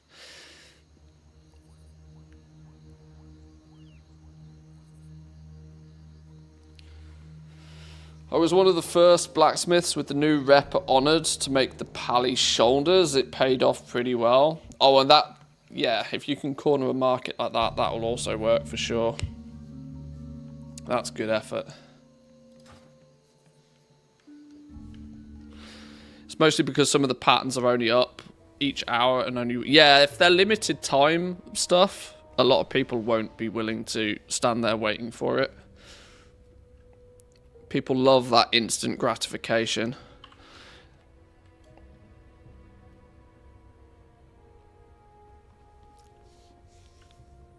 What are we doing here? We're jumping straight on a flight path, okay.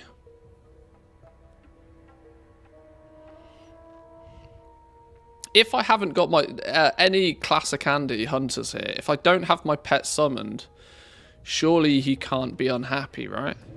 Is it semi-smart to have my hunter pet dismissed when I'm actively not using it? Because once he's called and once he's with me, he seems to slowly decrease his happiness. But if I don't summon him...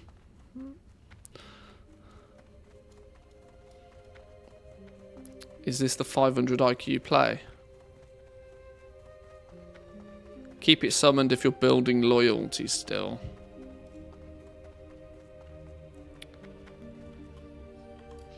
How may I help?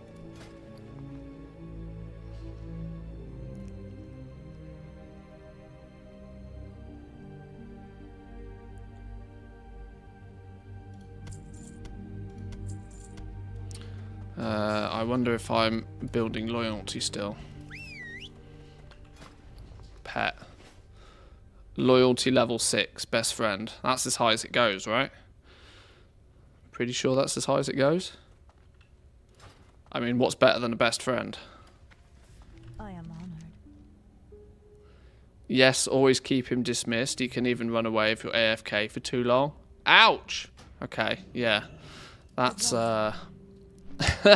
that's exactly what I don't want. I don't want him to run off. What's better than a best friend? A super best friend, I suppose.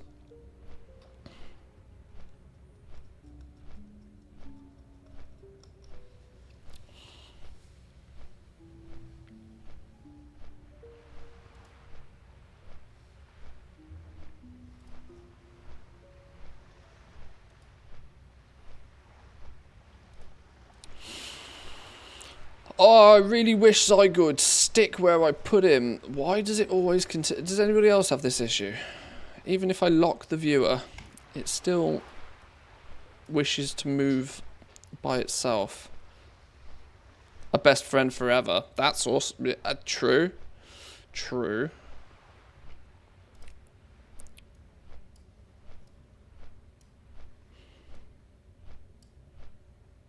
Ah, I remember killing these. Once upon a time. Flipping crabs that didn't have claws. Yep. I remember. Married. We said above best friend.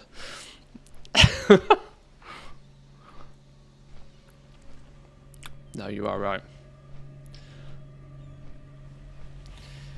As soppy as it sounds, I don't think anybody is married. Like, if you're married and you're married to your best friend, there is no better situation than that. If your wife, husband, significant other is also not your best friend, you're doing it wrong.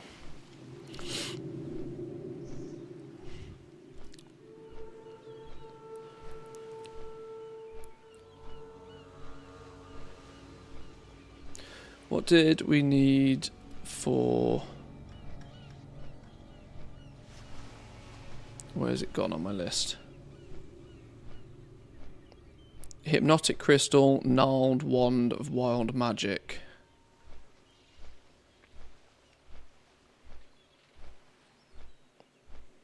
Okay, so we're going to need a... Who makes greater magic wands? Enchanters? And a wild magic essence. It's going to annoy me that I had a wild magic essence and I deleted the damn thing.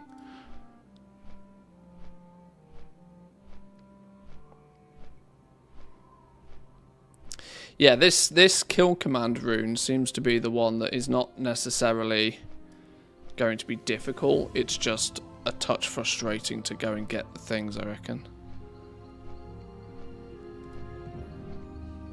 A lot of travelling.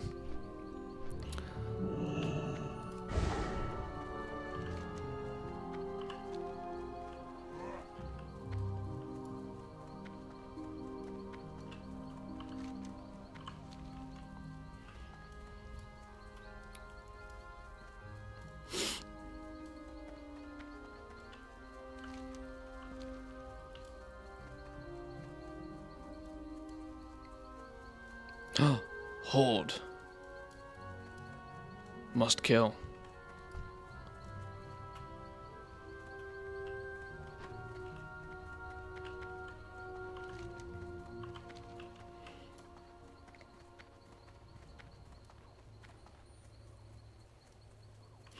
Whilst I most definitely have no desire to engage in the PvP side of things, it is slightly weird just strolling past Horde players in, you know, just out and about.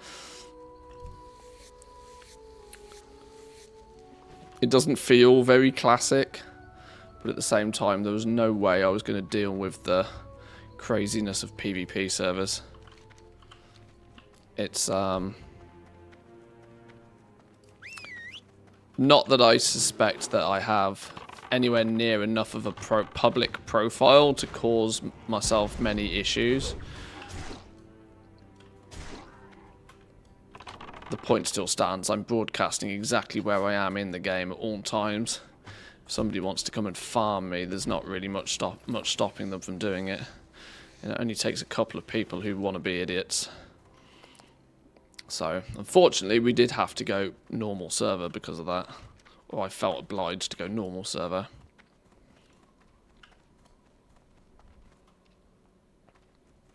What do you like? Welcome in. Welcome, welcome. Good day.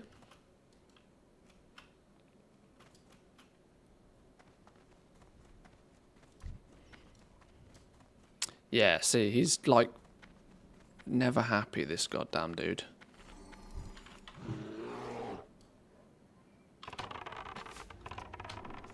It should be that if you've got him happy and he's not in combat, he just stays happy. I understand being in combat probably doesn't please him, unless you've got some masochistic pet.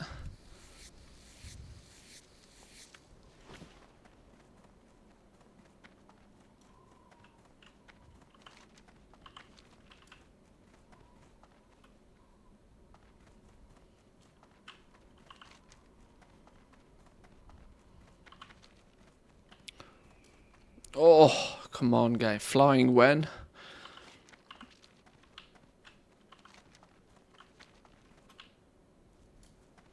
Could strongly do with a flying mount about now. It feels like there should be a flight point round here that I've clearly missed, or I've never picked up on. Why have we not got... I mean, this probably wouldn't... That's in the wrong zone, isn't it? That's in Desolus. That's maybe why we don't have that one.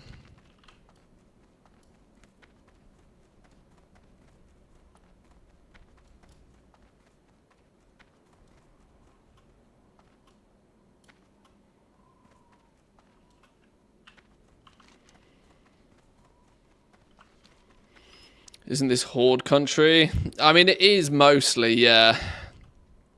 It is mostly horde territory. I'm a bit out of place here as it is, but...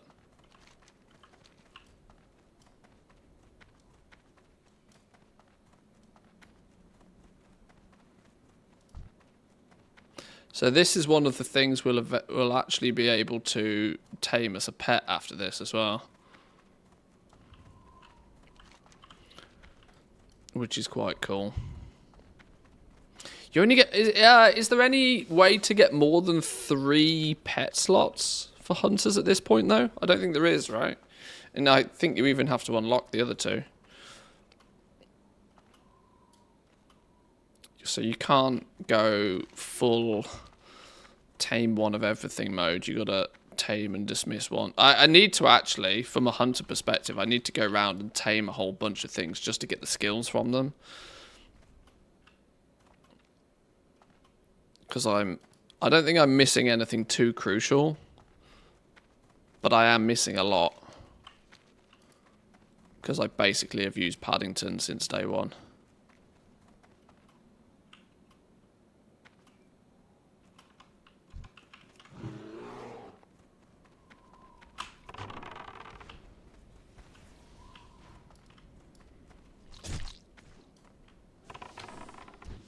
Boom. I don't know why I killed that. For lols. Okay. Finally, we are nearly here. Nearly here. I'd happily take a quest line like this that's just going to take a little bit more time than something that's overly difficult.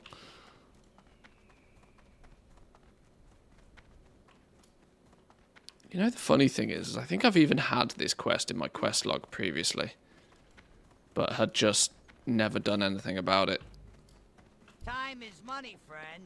No, that's not even the right quest. Keep it real. Oh, you. Interesting. Yes, kill Muttonus the Devourer. He is the last boss inside Wailing Caverns dungeon. Use the Wailing Caverns dungeon guide to complete this. Right, Wailing Caverns is here?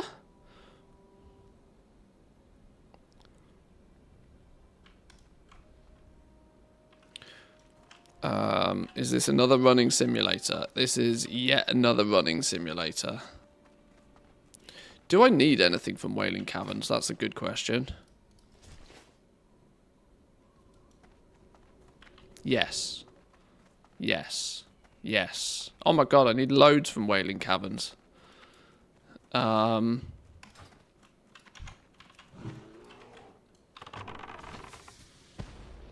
Tamed Hunter Pet Abilities add-on's quite handy. Tells you what animals in the wild can train skill-wise. Yeah, I've got all the things installed, and so if I hover over something, it shows me that as well. But something more focused might be smart.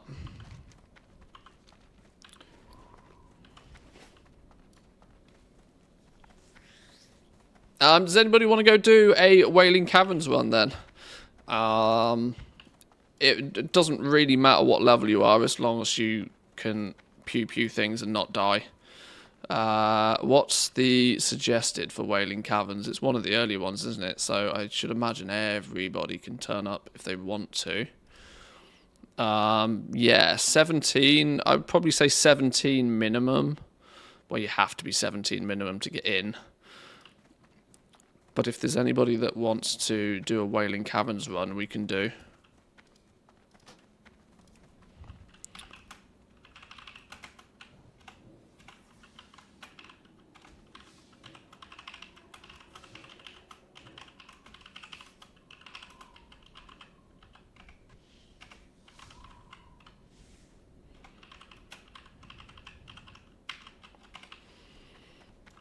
I mean, being a hunter, there's a chance it could be soloed, even if nobody wants to come along, but I'm sure somebody has some use for Wailing Caverns.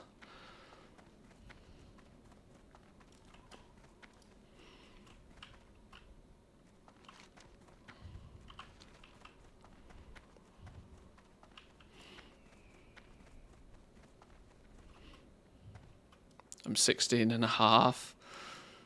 Close. Close. Getting there, though. Getting there.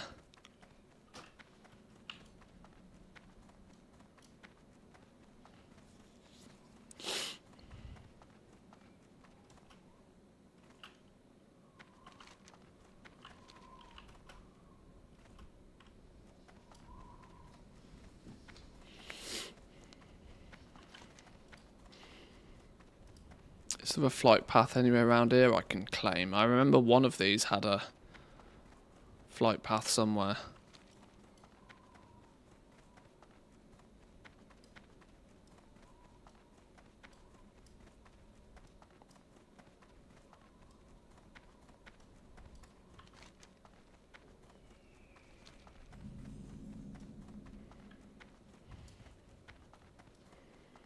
Flight path to northeast of Wailing Caverns.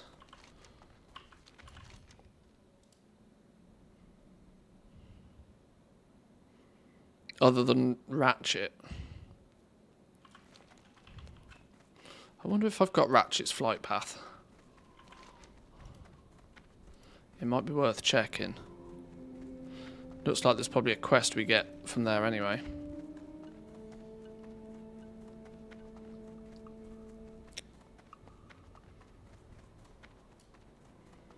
Oh, some devastation going on here. Lots of dead moo cows. Poor moo cows.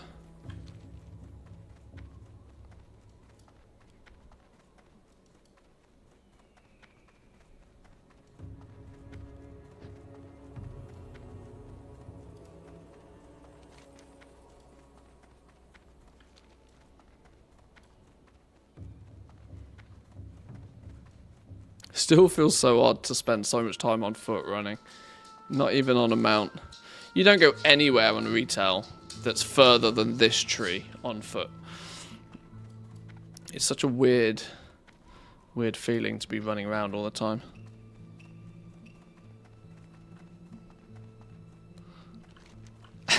Anybody else remember when the streamer baited us into thinking he was going to do leveling in retail? Good times. It will come. It will come.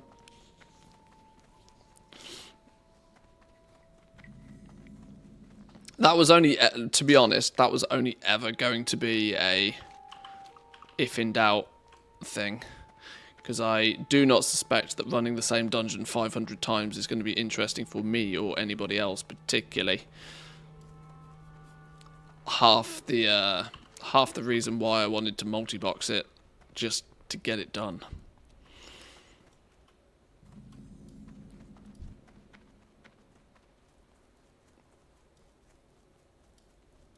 These are Big chickens.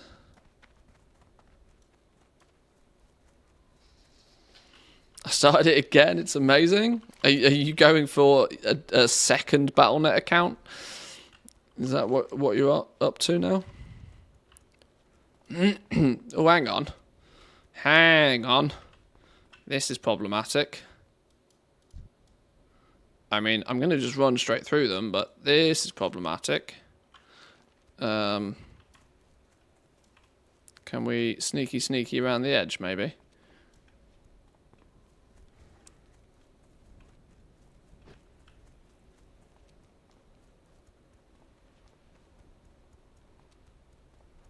No.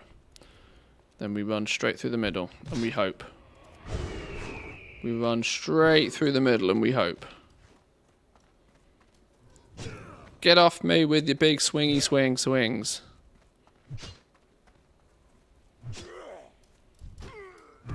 Damn. Damn. Okay. Let's try that again. I don't really want to take res sickness, do I?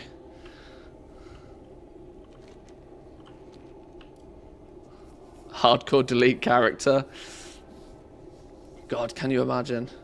Yeah, see, this is why I never really got into playing hardcore.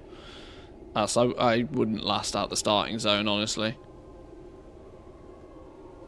And I'd forget as well. I know categorically that because I'd be streaming and I'd be talking and I'd be doing something else, I would just forget. And I'd die and it would infuriate me and keyboards would be broken.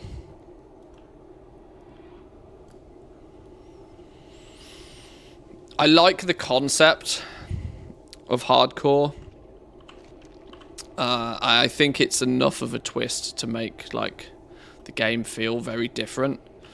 But a permadeath mode is a touch too much like hard work for me. But I do understand how the sense of achievement of dinging 60 on a hardcore character would be very cool.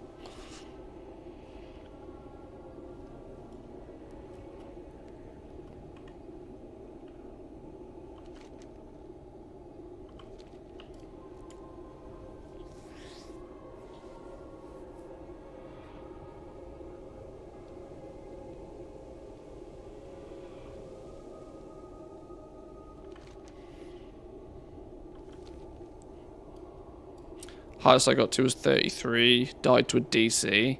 Yeah, see that as well. I mean, I know I have good enough internet that I don't think my internet would ever fail me, but I don't trust Blizzard servers. And that would be the most gross way to go, wouldn't it? Like you're playing on a hardcore, you get DC'd. That would be painful. And I wouldn't want that.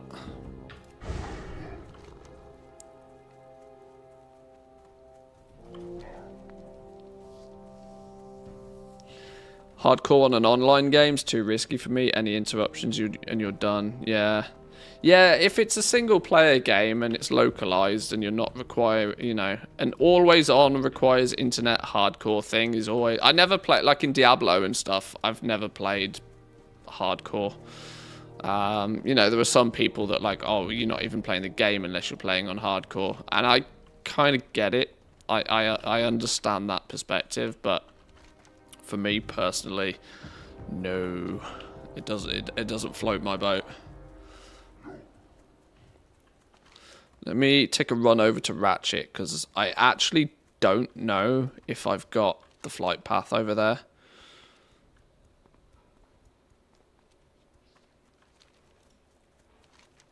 I also need to remember I can't just stroll through the crossroads either, can I?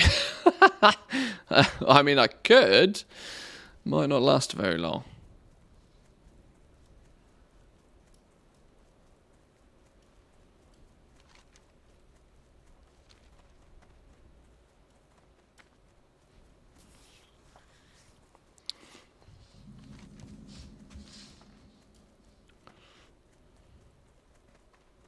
Slowly working on a hardcore character, just playing it when it has fully rested experience. That's actually quite smart. That is quite smart.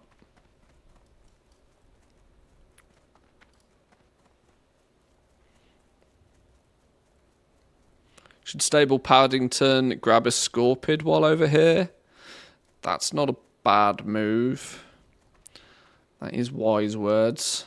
Is there a stable master over in Ratchet, maybe? I'm sure there is.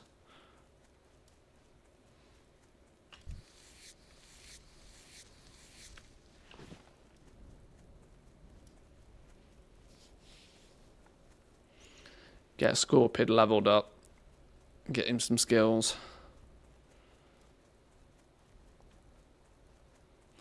Even with the hot fixes, I still think they're pretty broken OP. Let's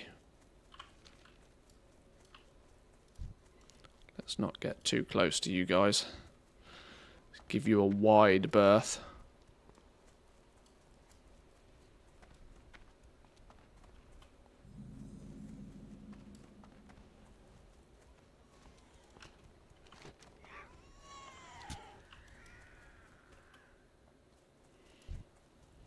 A herd of gazelles. A herd of dead gazelles.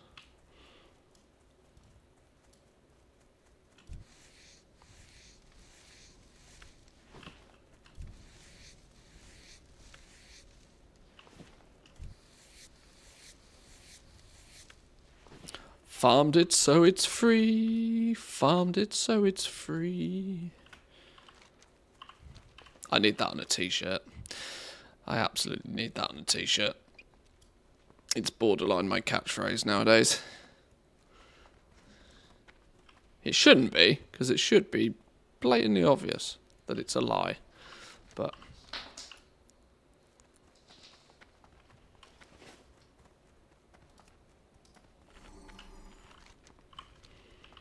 Jesus, who made the Barons so big?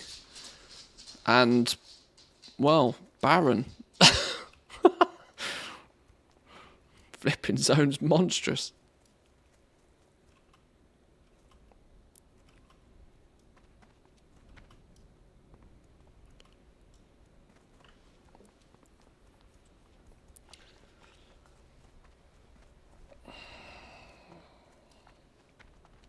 We're nearly there. Nearly there. Nearly there. Didn't all the gold selling used to happen in Ratchet? I seem to vaguely remember that there was a... I can't quite remember why it was Ratchet either.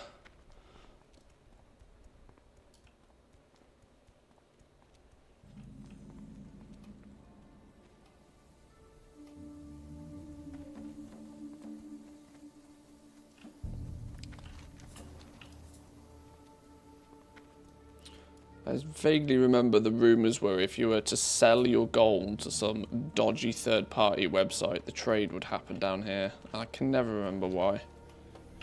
Close proximity to the neutral auction house? Maybe. Is there a flight point around here somewhere? Yes, there it is. Seems a bit silly getting this flight point when actually we could have just taken the boat from... I don't know, maybe it'll be useful later.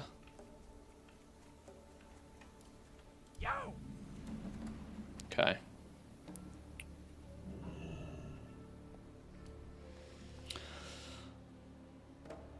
Very true, bought gold back in vanilla over in Ratchet. Yeah, I don't know what it is about this zone. Maybe it's central enough and, I don't know. Profession cap for level 40 confirmed. No, but I guess 225 maybe. Although it would be, yeah, I guess it'll be 225. Be good. Have a good one.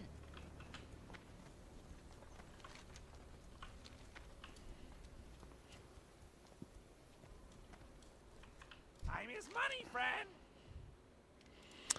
Glad I could help. No, I don't want that one. Keep it real. Just wondering if any of these are Glad I could help. Keep it these real. dungeon quests.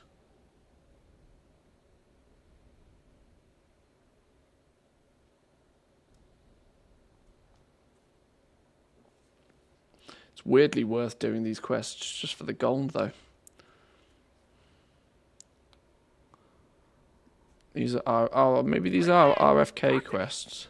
Glad I could help. Hurry back. I don't know. We'll worry about that another day. Right. Flight point acquired. Not that I think I have any use for the flight point particularly, but flight point acquired. It might be worth once upon a time if we go and connect down with... where's this place? Theramore Isle. That might not be a terrible... Yeah, that might make getting here a touch quicker and easier. How do I find out then how and where I get the quests for Wailing Caverns? There's clearly 2 here, dungeon quests available. Blue Leaf Tubers is a dungeon quest. I'm kind of trying to half collect the dungeon quests just because then when we go do the dungeons we've already got them. If for no other reason than they can be shared about. So that one is a dungeon quest. Hurry back.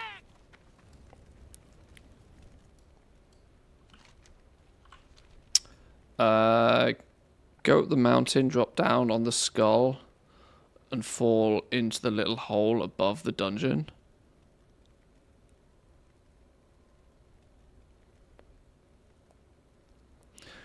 I don't think Zygor has guides on acquiring the dungeon quests specifically.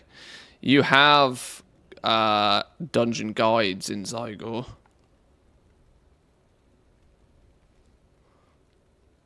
But not... this just guides you through the dungeon.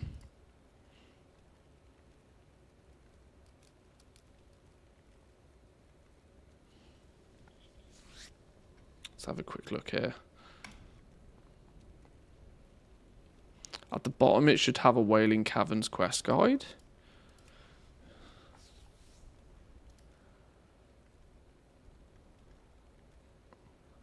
Oh! Oh. Well, what do you know?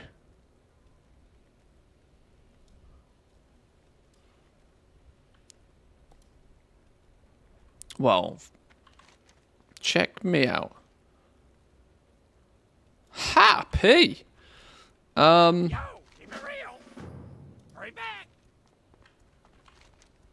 Interesting. I didn't know that was a thing. God, I love Zygor even more than I did before.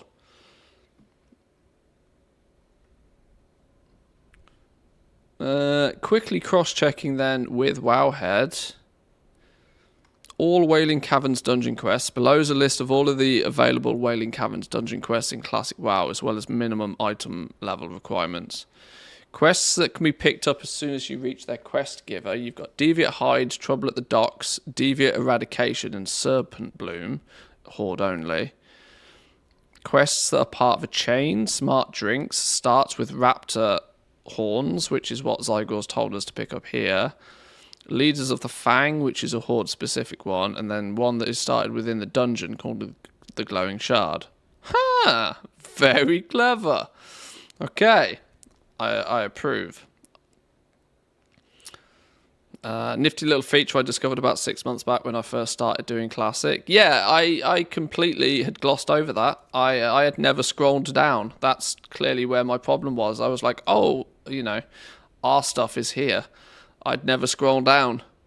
But that's actually really clever. I've done all of the Dead Mines quests, but accidentally. I did this manually. I figured this out on my lonesome. Oh, that's actually remarkably clever. Cool. Okay. Right, I'm going to take a quick break for 2 minutes, boys and girls. I'm going to go grab a drink, and then I'm going to put together my Wailing Caverns quests before we head in there. I'll be back in 2.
Alrighty, okay. Let's get these raptor horns then. Can we cheese them and get these ones that are like right next door to me? Why can we not get those? Why is it telling me to go all the way up here? Presumably because there's another quest right next to it. No. Do not know. Why are we not getting these ones?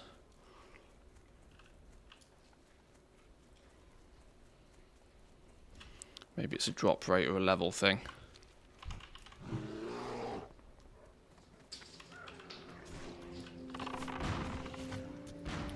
Needs to be the higher level raptors.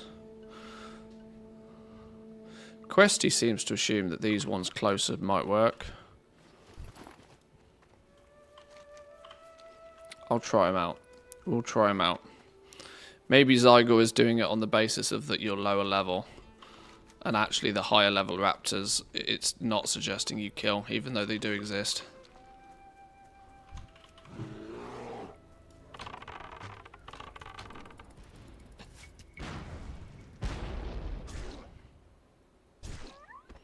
%10 more stats or 35 attack power. Probably 10% more stats at this point.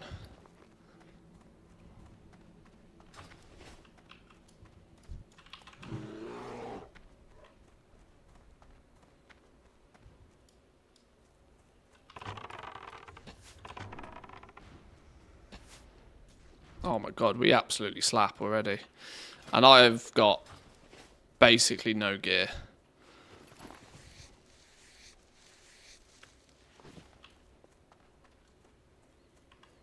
If we ever get to the point where this dude is like twinked out in BIS gear, hunters are going to be... Well, we already know hunters are broken, but even more broken. Hunters have had a glow up recently, you know. I mean, they're always kind of pretty good in Classic, but even retail hunters were like topping the DPS meters at the beginning of this patch. Which is not something you normally... Beastmaster hunters as well, by the way. Whenever a hunter is doing hunter things, it's usually one weird fight where survival just happens to be really good. Or it's marksman. It's kind of odd for BM to be taking the spotlight.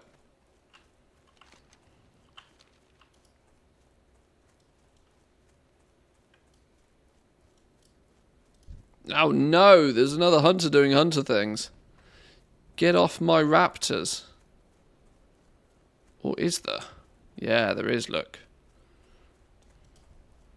Damn you. Right, well, you're also Horde, so I hope you die. In the nicest possible way. In a totally competitive, in-game only way.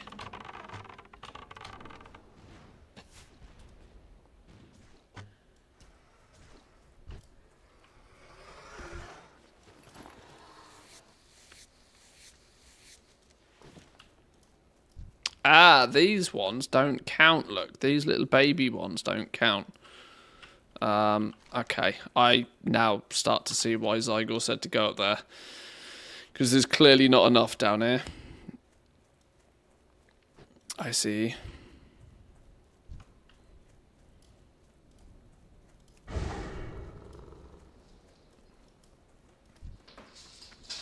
No, these ones don't count. Horde's better than Alliance. Hey, look, that's not what I said. I'm, in that regard, my opinion can definitely be bought. The best faction is the faction I'm currently playing at the time, which may or may not be currently Alliance.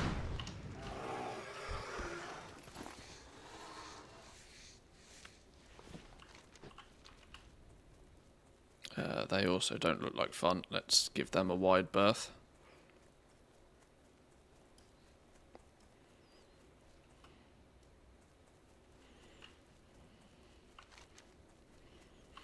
So it feels like the Barons is a similar leveling experience to Westfall. Is that... What are you?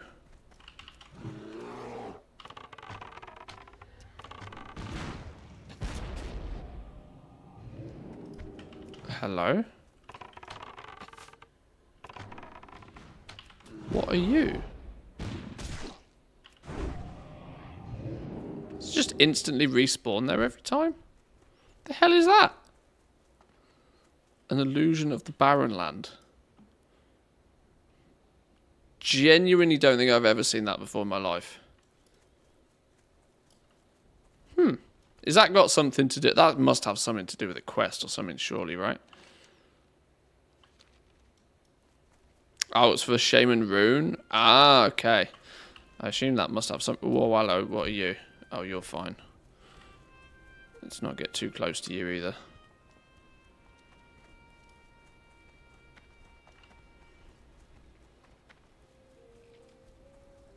If your casual alliance is always better, easier to get groups for everything in PvP.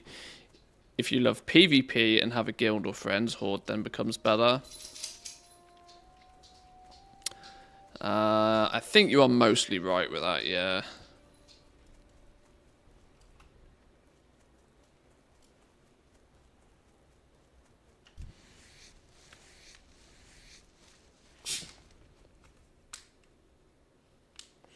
Picking up and skinning one leather, like, hurts my brain now. Considering how many of them you need to make one heavy leather. It's like, oof, okay. When you start doing the maths on it, you're like, 30 something, 30 to 50 copper per light leather. Is current market rate, which makes you very quickly realise that skinning yourself is a massive waste of time. Oh no, you're going to get eaten by a lion? Oh no, he's a smart shaman. Oh, hang on, let's not piss off whoever's in this building. I gotta remember I'm in uncharted territory right now. I do not belong.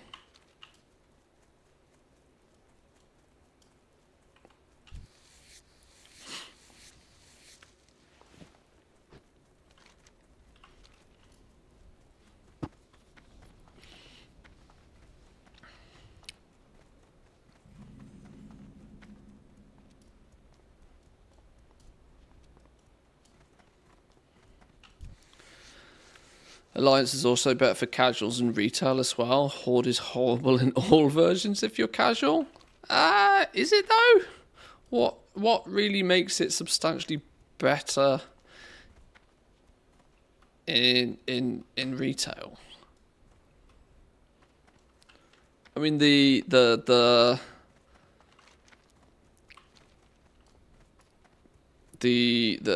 perks don't make any, or the racials don't make anywhere near as much of a thing anymore. Honestly, I think Blizzard has got it to a point now where their ideological approach for it is that you play with whoever your friends are also playing. So, you know, if your friends are all Horde, then go Horde. If your friends are all Alliance, go Alliance, sort of thing. There's very rarely something that stands out as if to say, right, you should do this. The only thing I think is more of a problem is that for 10 years it's been that Horde were just better. And there was forever this constant thought that Horde players were better at PvP. I'm not sure where that sort of logic lies and whether it's like actually true.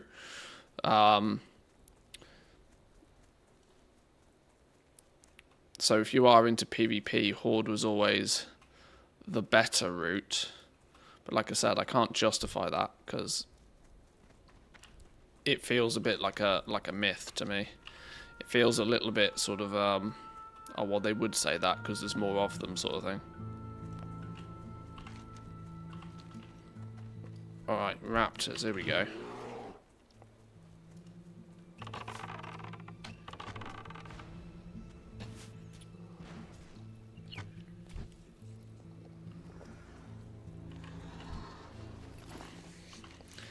Oh, is this going to be another raptors don't have claws situation? like we had flipping crabs that don't have claws. Raptors are not going to have horns.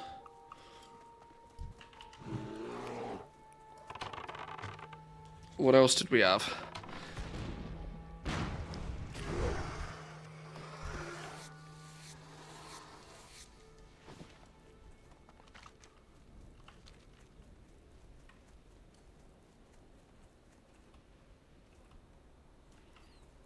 I wonder if they share a spawn with these big chickens as well. Maybe we should just nuclear absolutely everything in the zone.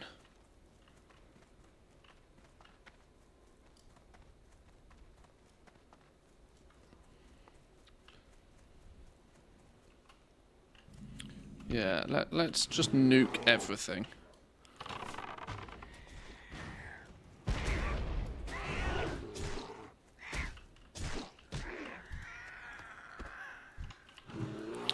Not sure why Zygor sent you here for the raptors when there's an area down south that only has raptors near the stolen silver quest.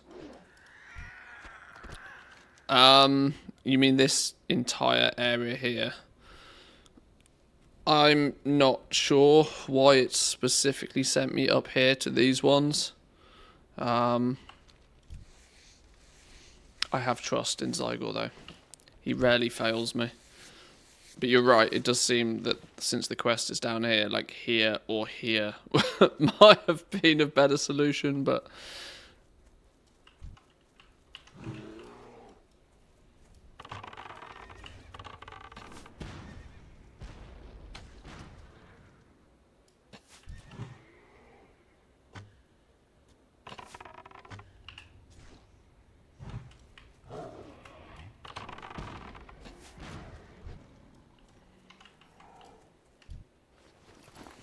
How's the goal making? Honestly, we're not too... I know that's kind of like my brand, right? But we're not really all that focused on the goal making so much. I've got my professions and stuff in order. Or leatherworking, I should say. All my secondaries are leveled as well. We're crafting a few things, selling a few things. But I'm not going hard. I'm certainly not farming for a few gold an hour just to say I've got more gold than other people. That time might come, but I'd much rather let people do the hard work of farming and then I'll just sell them something that they really want. That's my style at least. That's the way I'd prefer to go about doing it.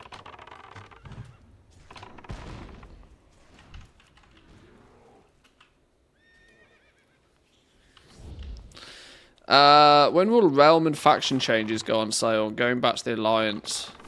I have no idea. No idea. They often do there'll be a sale after Christmas, a Boxing Day sale sort of thing. They might go on offer, but they equally might not.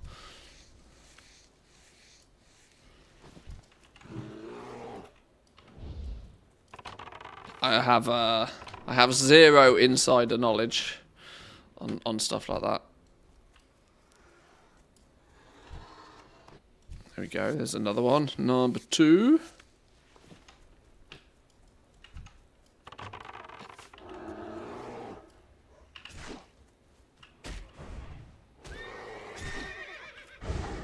Just realised I should have this up for maximum pewage.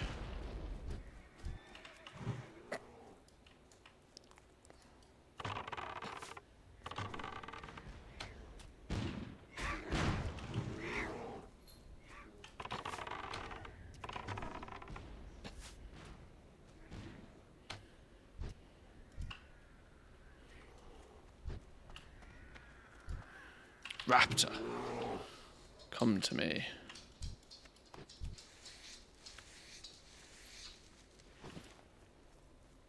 I also tend not to notice too much exactly when that stuff's on sale. I tend to, when it is on sale, I'll buy like the bundle. They tend to do like bundles where you get like 3 or 4 of them at a cheaper price. I buy the bundles and then they just sit waiting for when I want to use them. Same with the character boosts.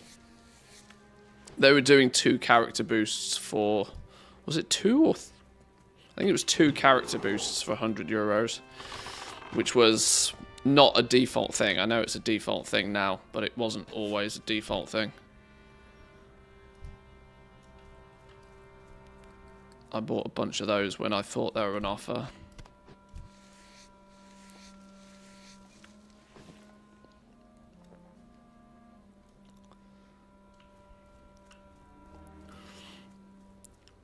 Need one of the bundles. Want to change 4 characters, but might just do 1 for now.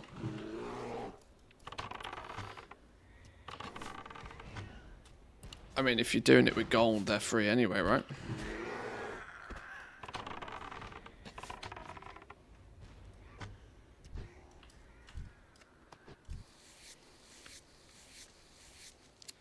Yeah, this whole area here has got like 2 raptors in it. How am I meant to get 5 horns when they're not 100% drop rate when there's like 2 raptors to kill? I'm glad there's no competition up here.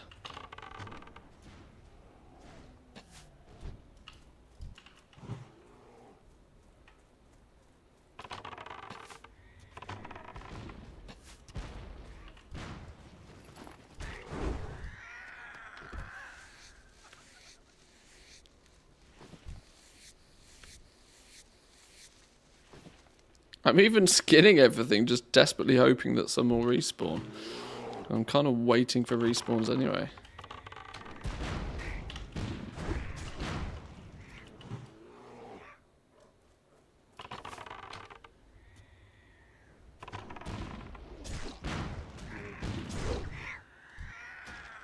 Oh, what's this? Smoked sagefish. I need to do as many of these as I can get my hands on, to be honest. Question is, where do we get sagefish from? Or are we just going to buy it? We're probably just going to buy it, aren't we?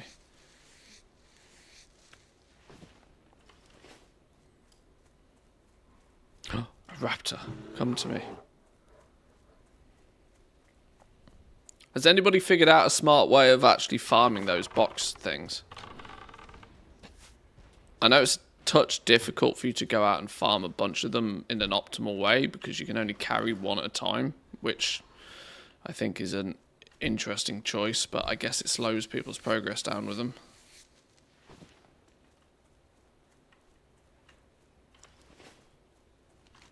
But I've never found a way to get them more reliably than just kill things and hope, which doesn't seem too smart. I recently found out that you can just turn them in empty. You can, yeah, you get significantly less reputation if you do, but if it's something dumb that you really don't want to buy or collect, you can turn them in empty, yeah.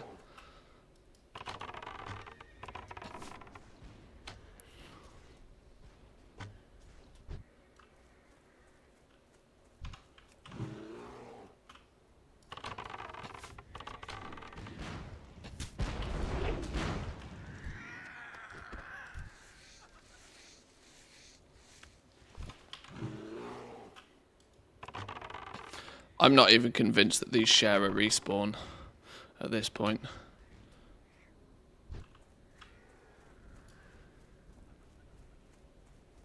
I think mindlessly killing is just a way to kill some time before... Oh, you're a baby one, you don't count. Damn.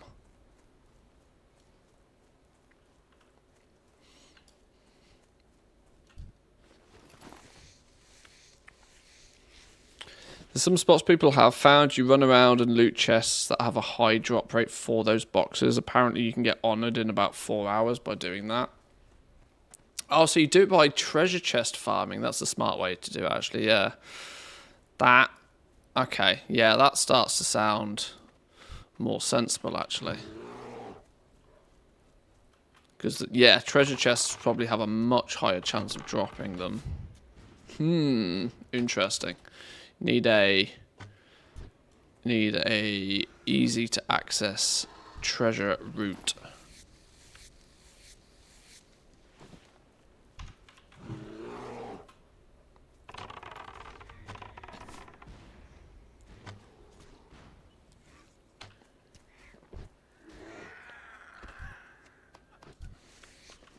I'm going to fill my bags with stuff again before we even get close to Wailing Caverns.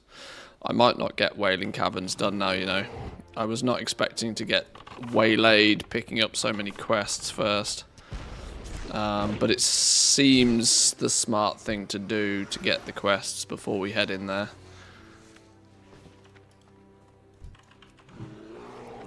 We might do a Wailing Caverns run this evening. Soul Lime's done a video on it. I might check it out.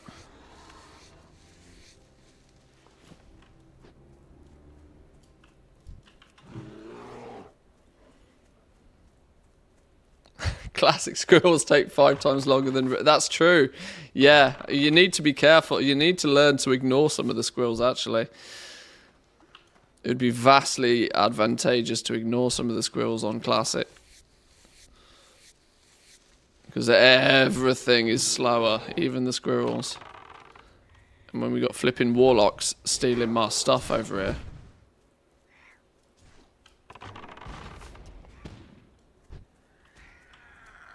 Get off my raptor.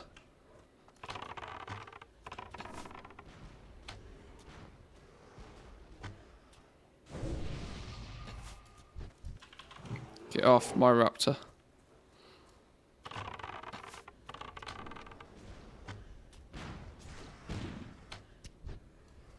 Right. One of these two has got to have a horn. Yes! There we go. Got it. Beautiful. A squirrel a day keeps the doctor away. It's a fact. And then all the way back to Ratchet to turn these quests in. Sheesh. Okay. Let's put speedy boots on. Should have set our Hearthstone at Ratchet, shouldn't we? God, you forget just how useful your Hearthstone actually is in Classic. In Retail, you end up with, like, you got your Hearthstone, your Garrison Hearthstone. Retail's just a game of portal hopping anyway. But actually in Classic, even though it's a 1 hour cooldown on this thing, it might be a 1 hour cooldown, but it could probably save me however long it's going to take me to get here. 5 minutes?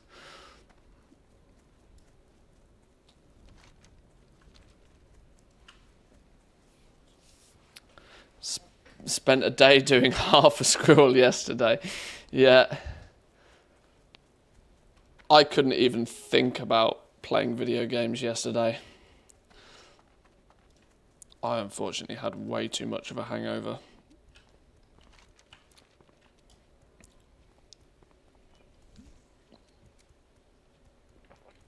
My brother-in-law was here for the weekend, and he's a terrible influence on me.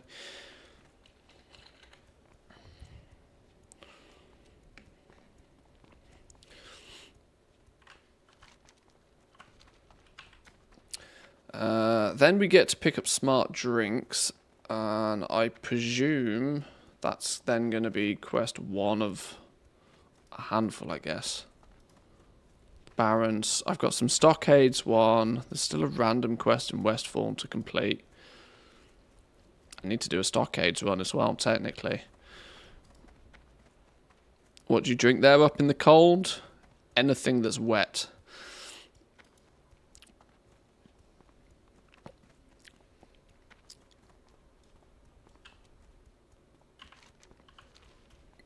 No, to give a slightly clearer answer, pretty much my entire body weight in beer. Not the smartest of moves, if I'm honest. Can confirm.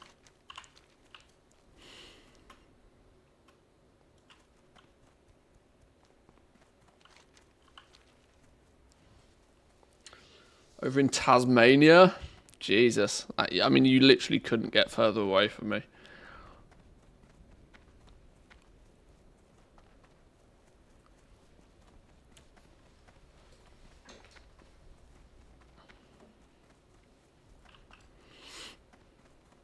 Hang on. Free leather. Yoink. Don't mind if I do.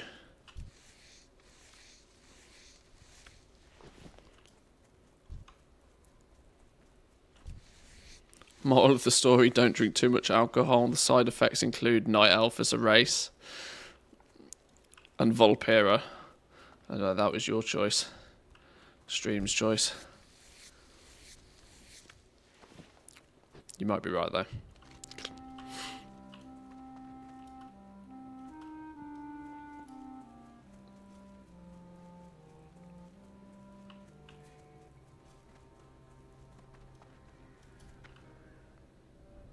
What kind of character that is that?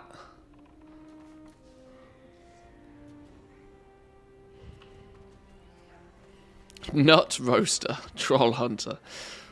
Lol.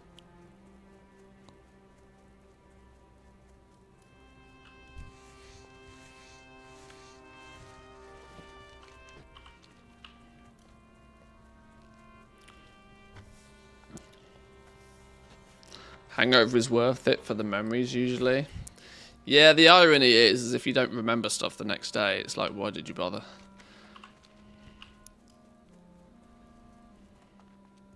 I used to have a real problem with that as a late teenager, that the blackout effect was not good. It doesn't happen really anymore.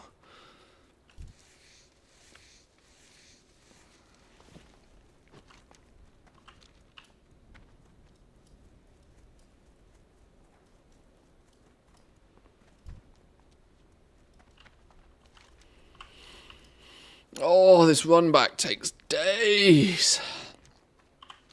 We need to remember to follow the path, actually, otherwise we end up halfway up a cliff. Wake up with 13p left in your pocket and no memory of what happened. Yeah, we've been there. Yeah.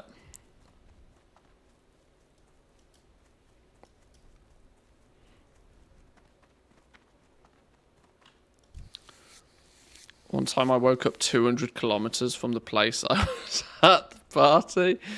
Oops. Not advisable.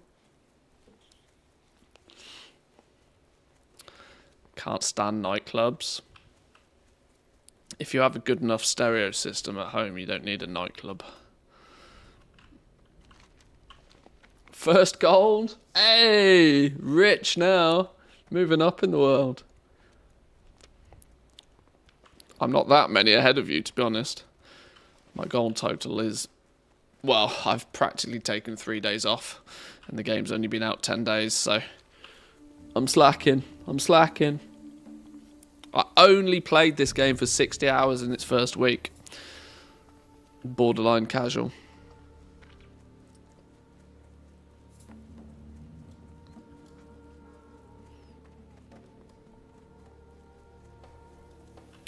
Right. We should be able to turn this in. Now, hopefully it's not going to send me to the other side of the world to get the rest of these quests, but it might very well. Accept trouble at the docks. From who? Ah, cheeky. Jump down here carefully. Aim for the stone. Oh, is it now taking me into Wailing Caverns? I want to... Oh, it's going to both take me to pick up the quests and probably to complete them.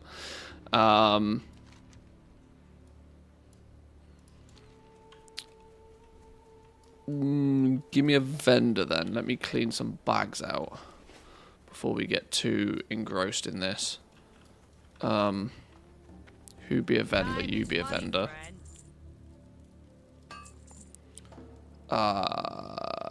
What can we get rid of here? Strider meat? Surely I don't need strider meat for anything, right? Why has that got two silver? I don't know, get rid of it. Enchant shield, lesser protection.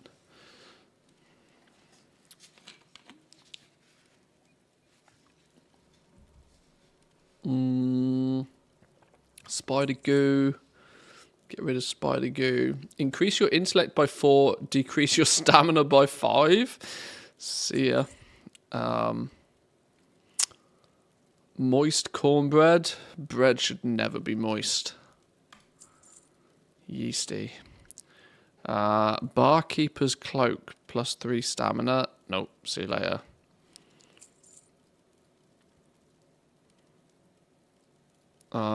Oh damn, I actually can't clean my bags out anywhere near as much as I want to.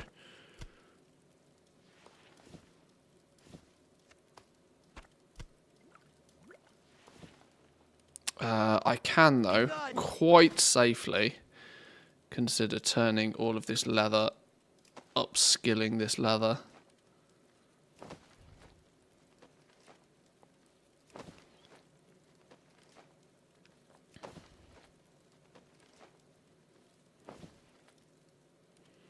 I'm always having to convert things into higher quality leathers.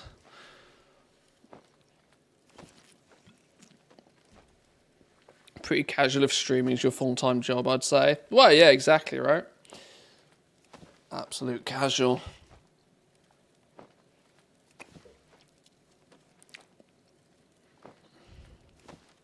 I don't think we streamed for that much last week, though.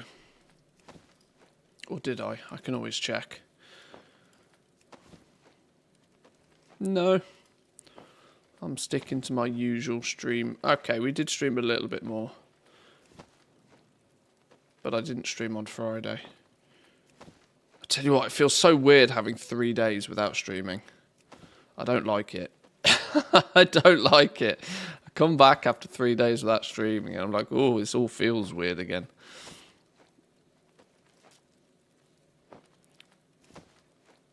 Feels very weird.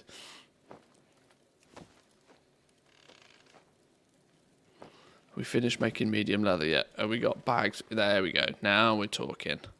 And let's just go the whole hog. Let's just turn all of it into heavy leather. We always need more heavy leather. Heavy leather armor kits. Oh, that's the main one, actually. These things.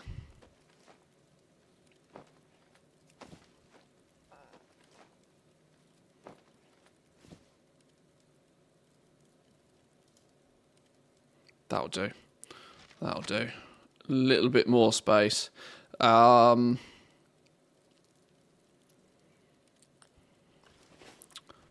not an auction house here, is there? No. No, okay. Right. Well, I think, though, boys and girls, I think it's probably smart for me, on that note, since we are very, very soon to be heading into Wailing Caverns, I think I'm going to take a quick break. I think I will, and by break, I mean we'll come back and do this either this evening or tomorrow. If you're in the guild and you want to do some Wailing Cavern runs this evening, I might do a couple of runs. I'll put a group together this evening. If you're not in the guild, why not?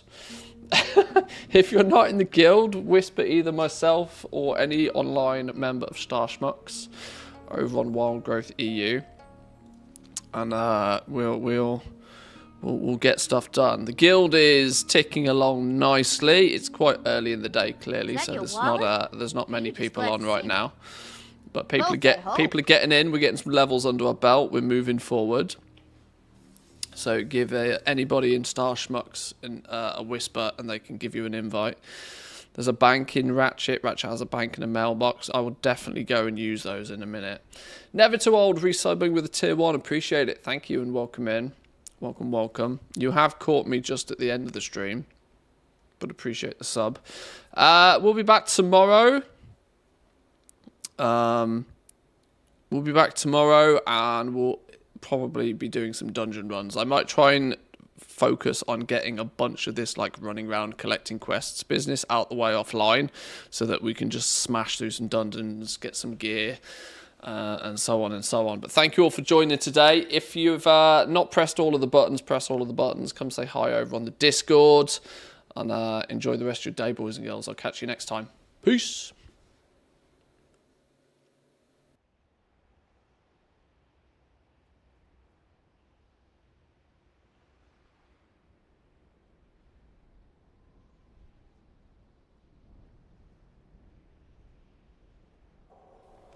It looks like Mr. GM's online as well.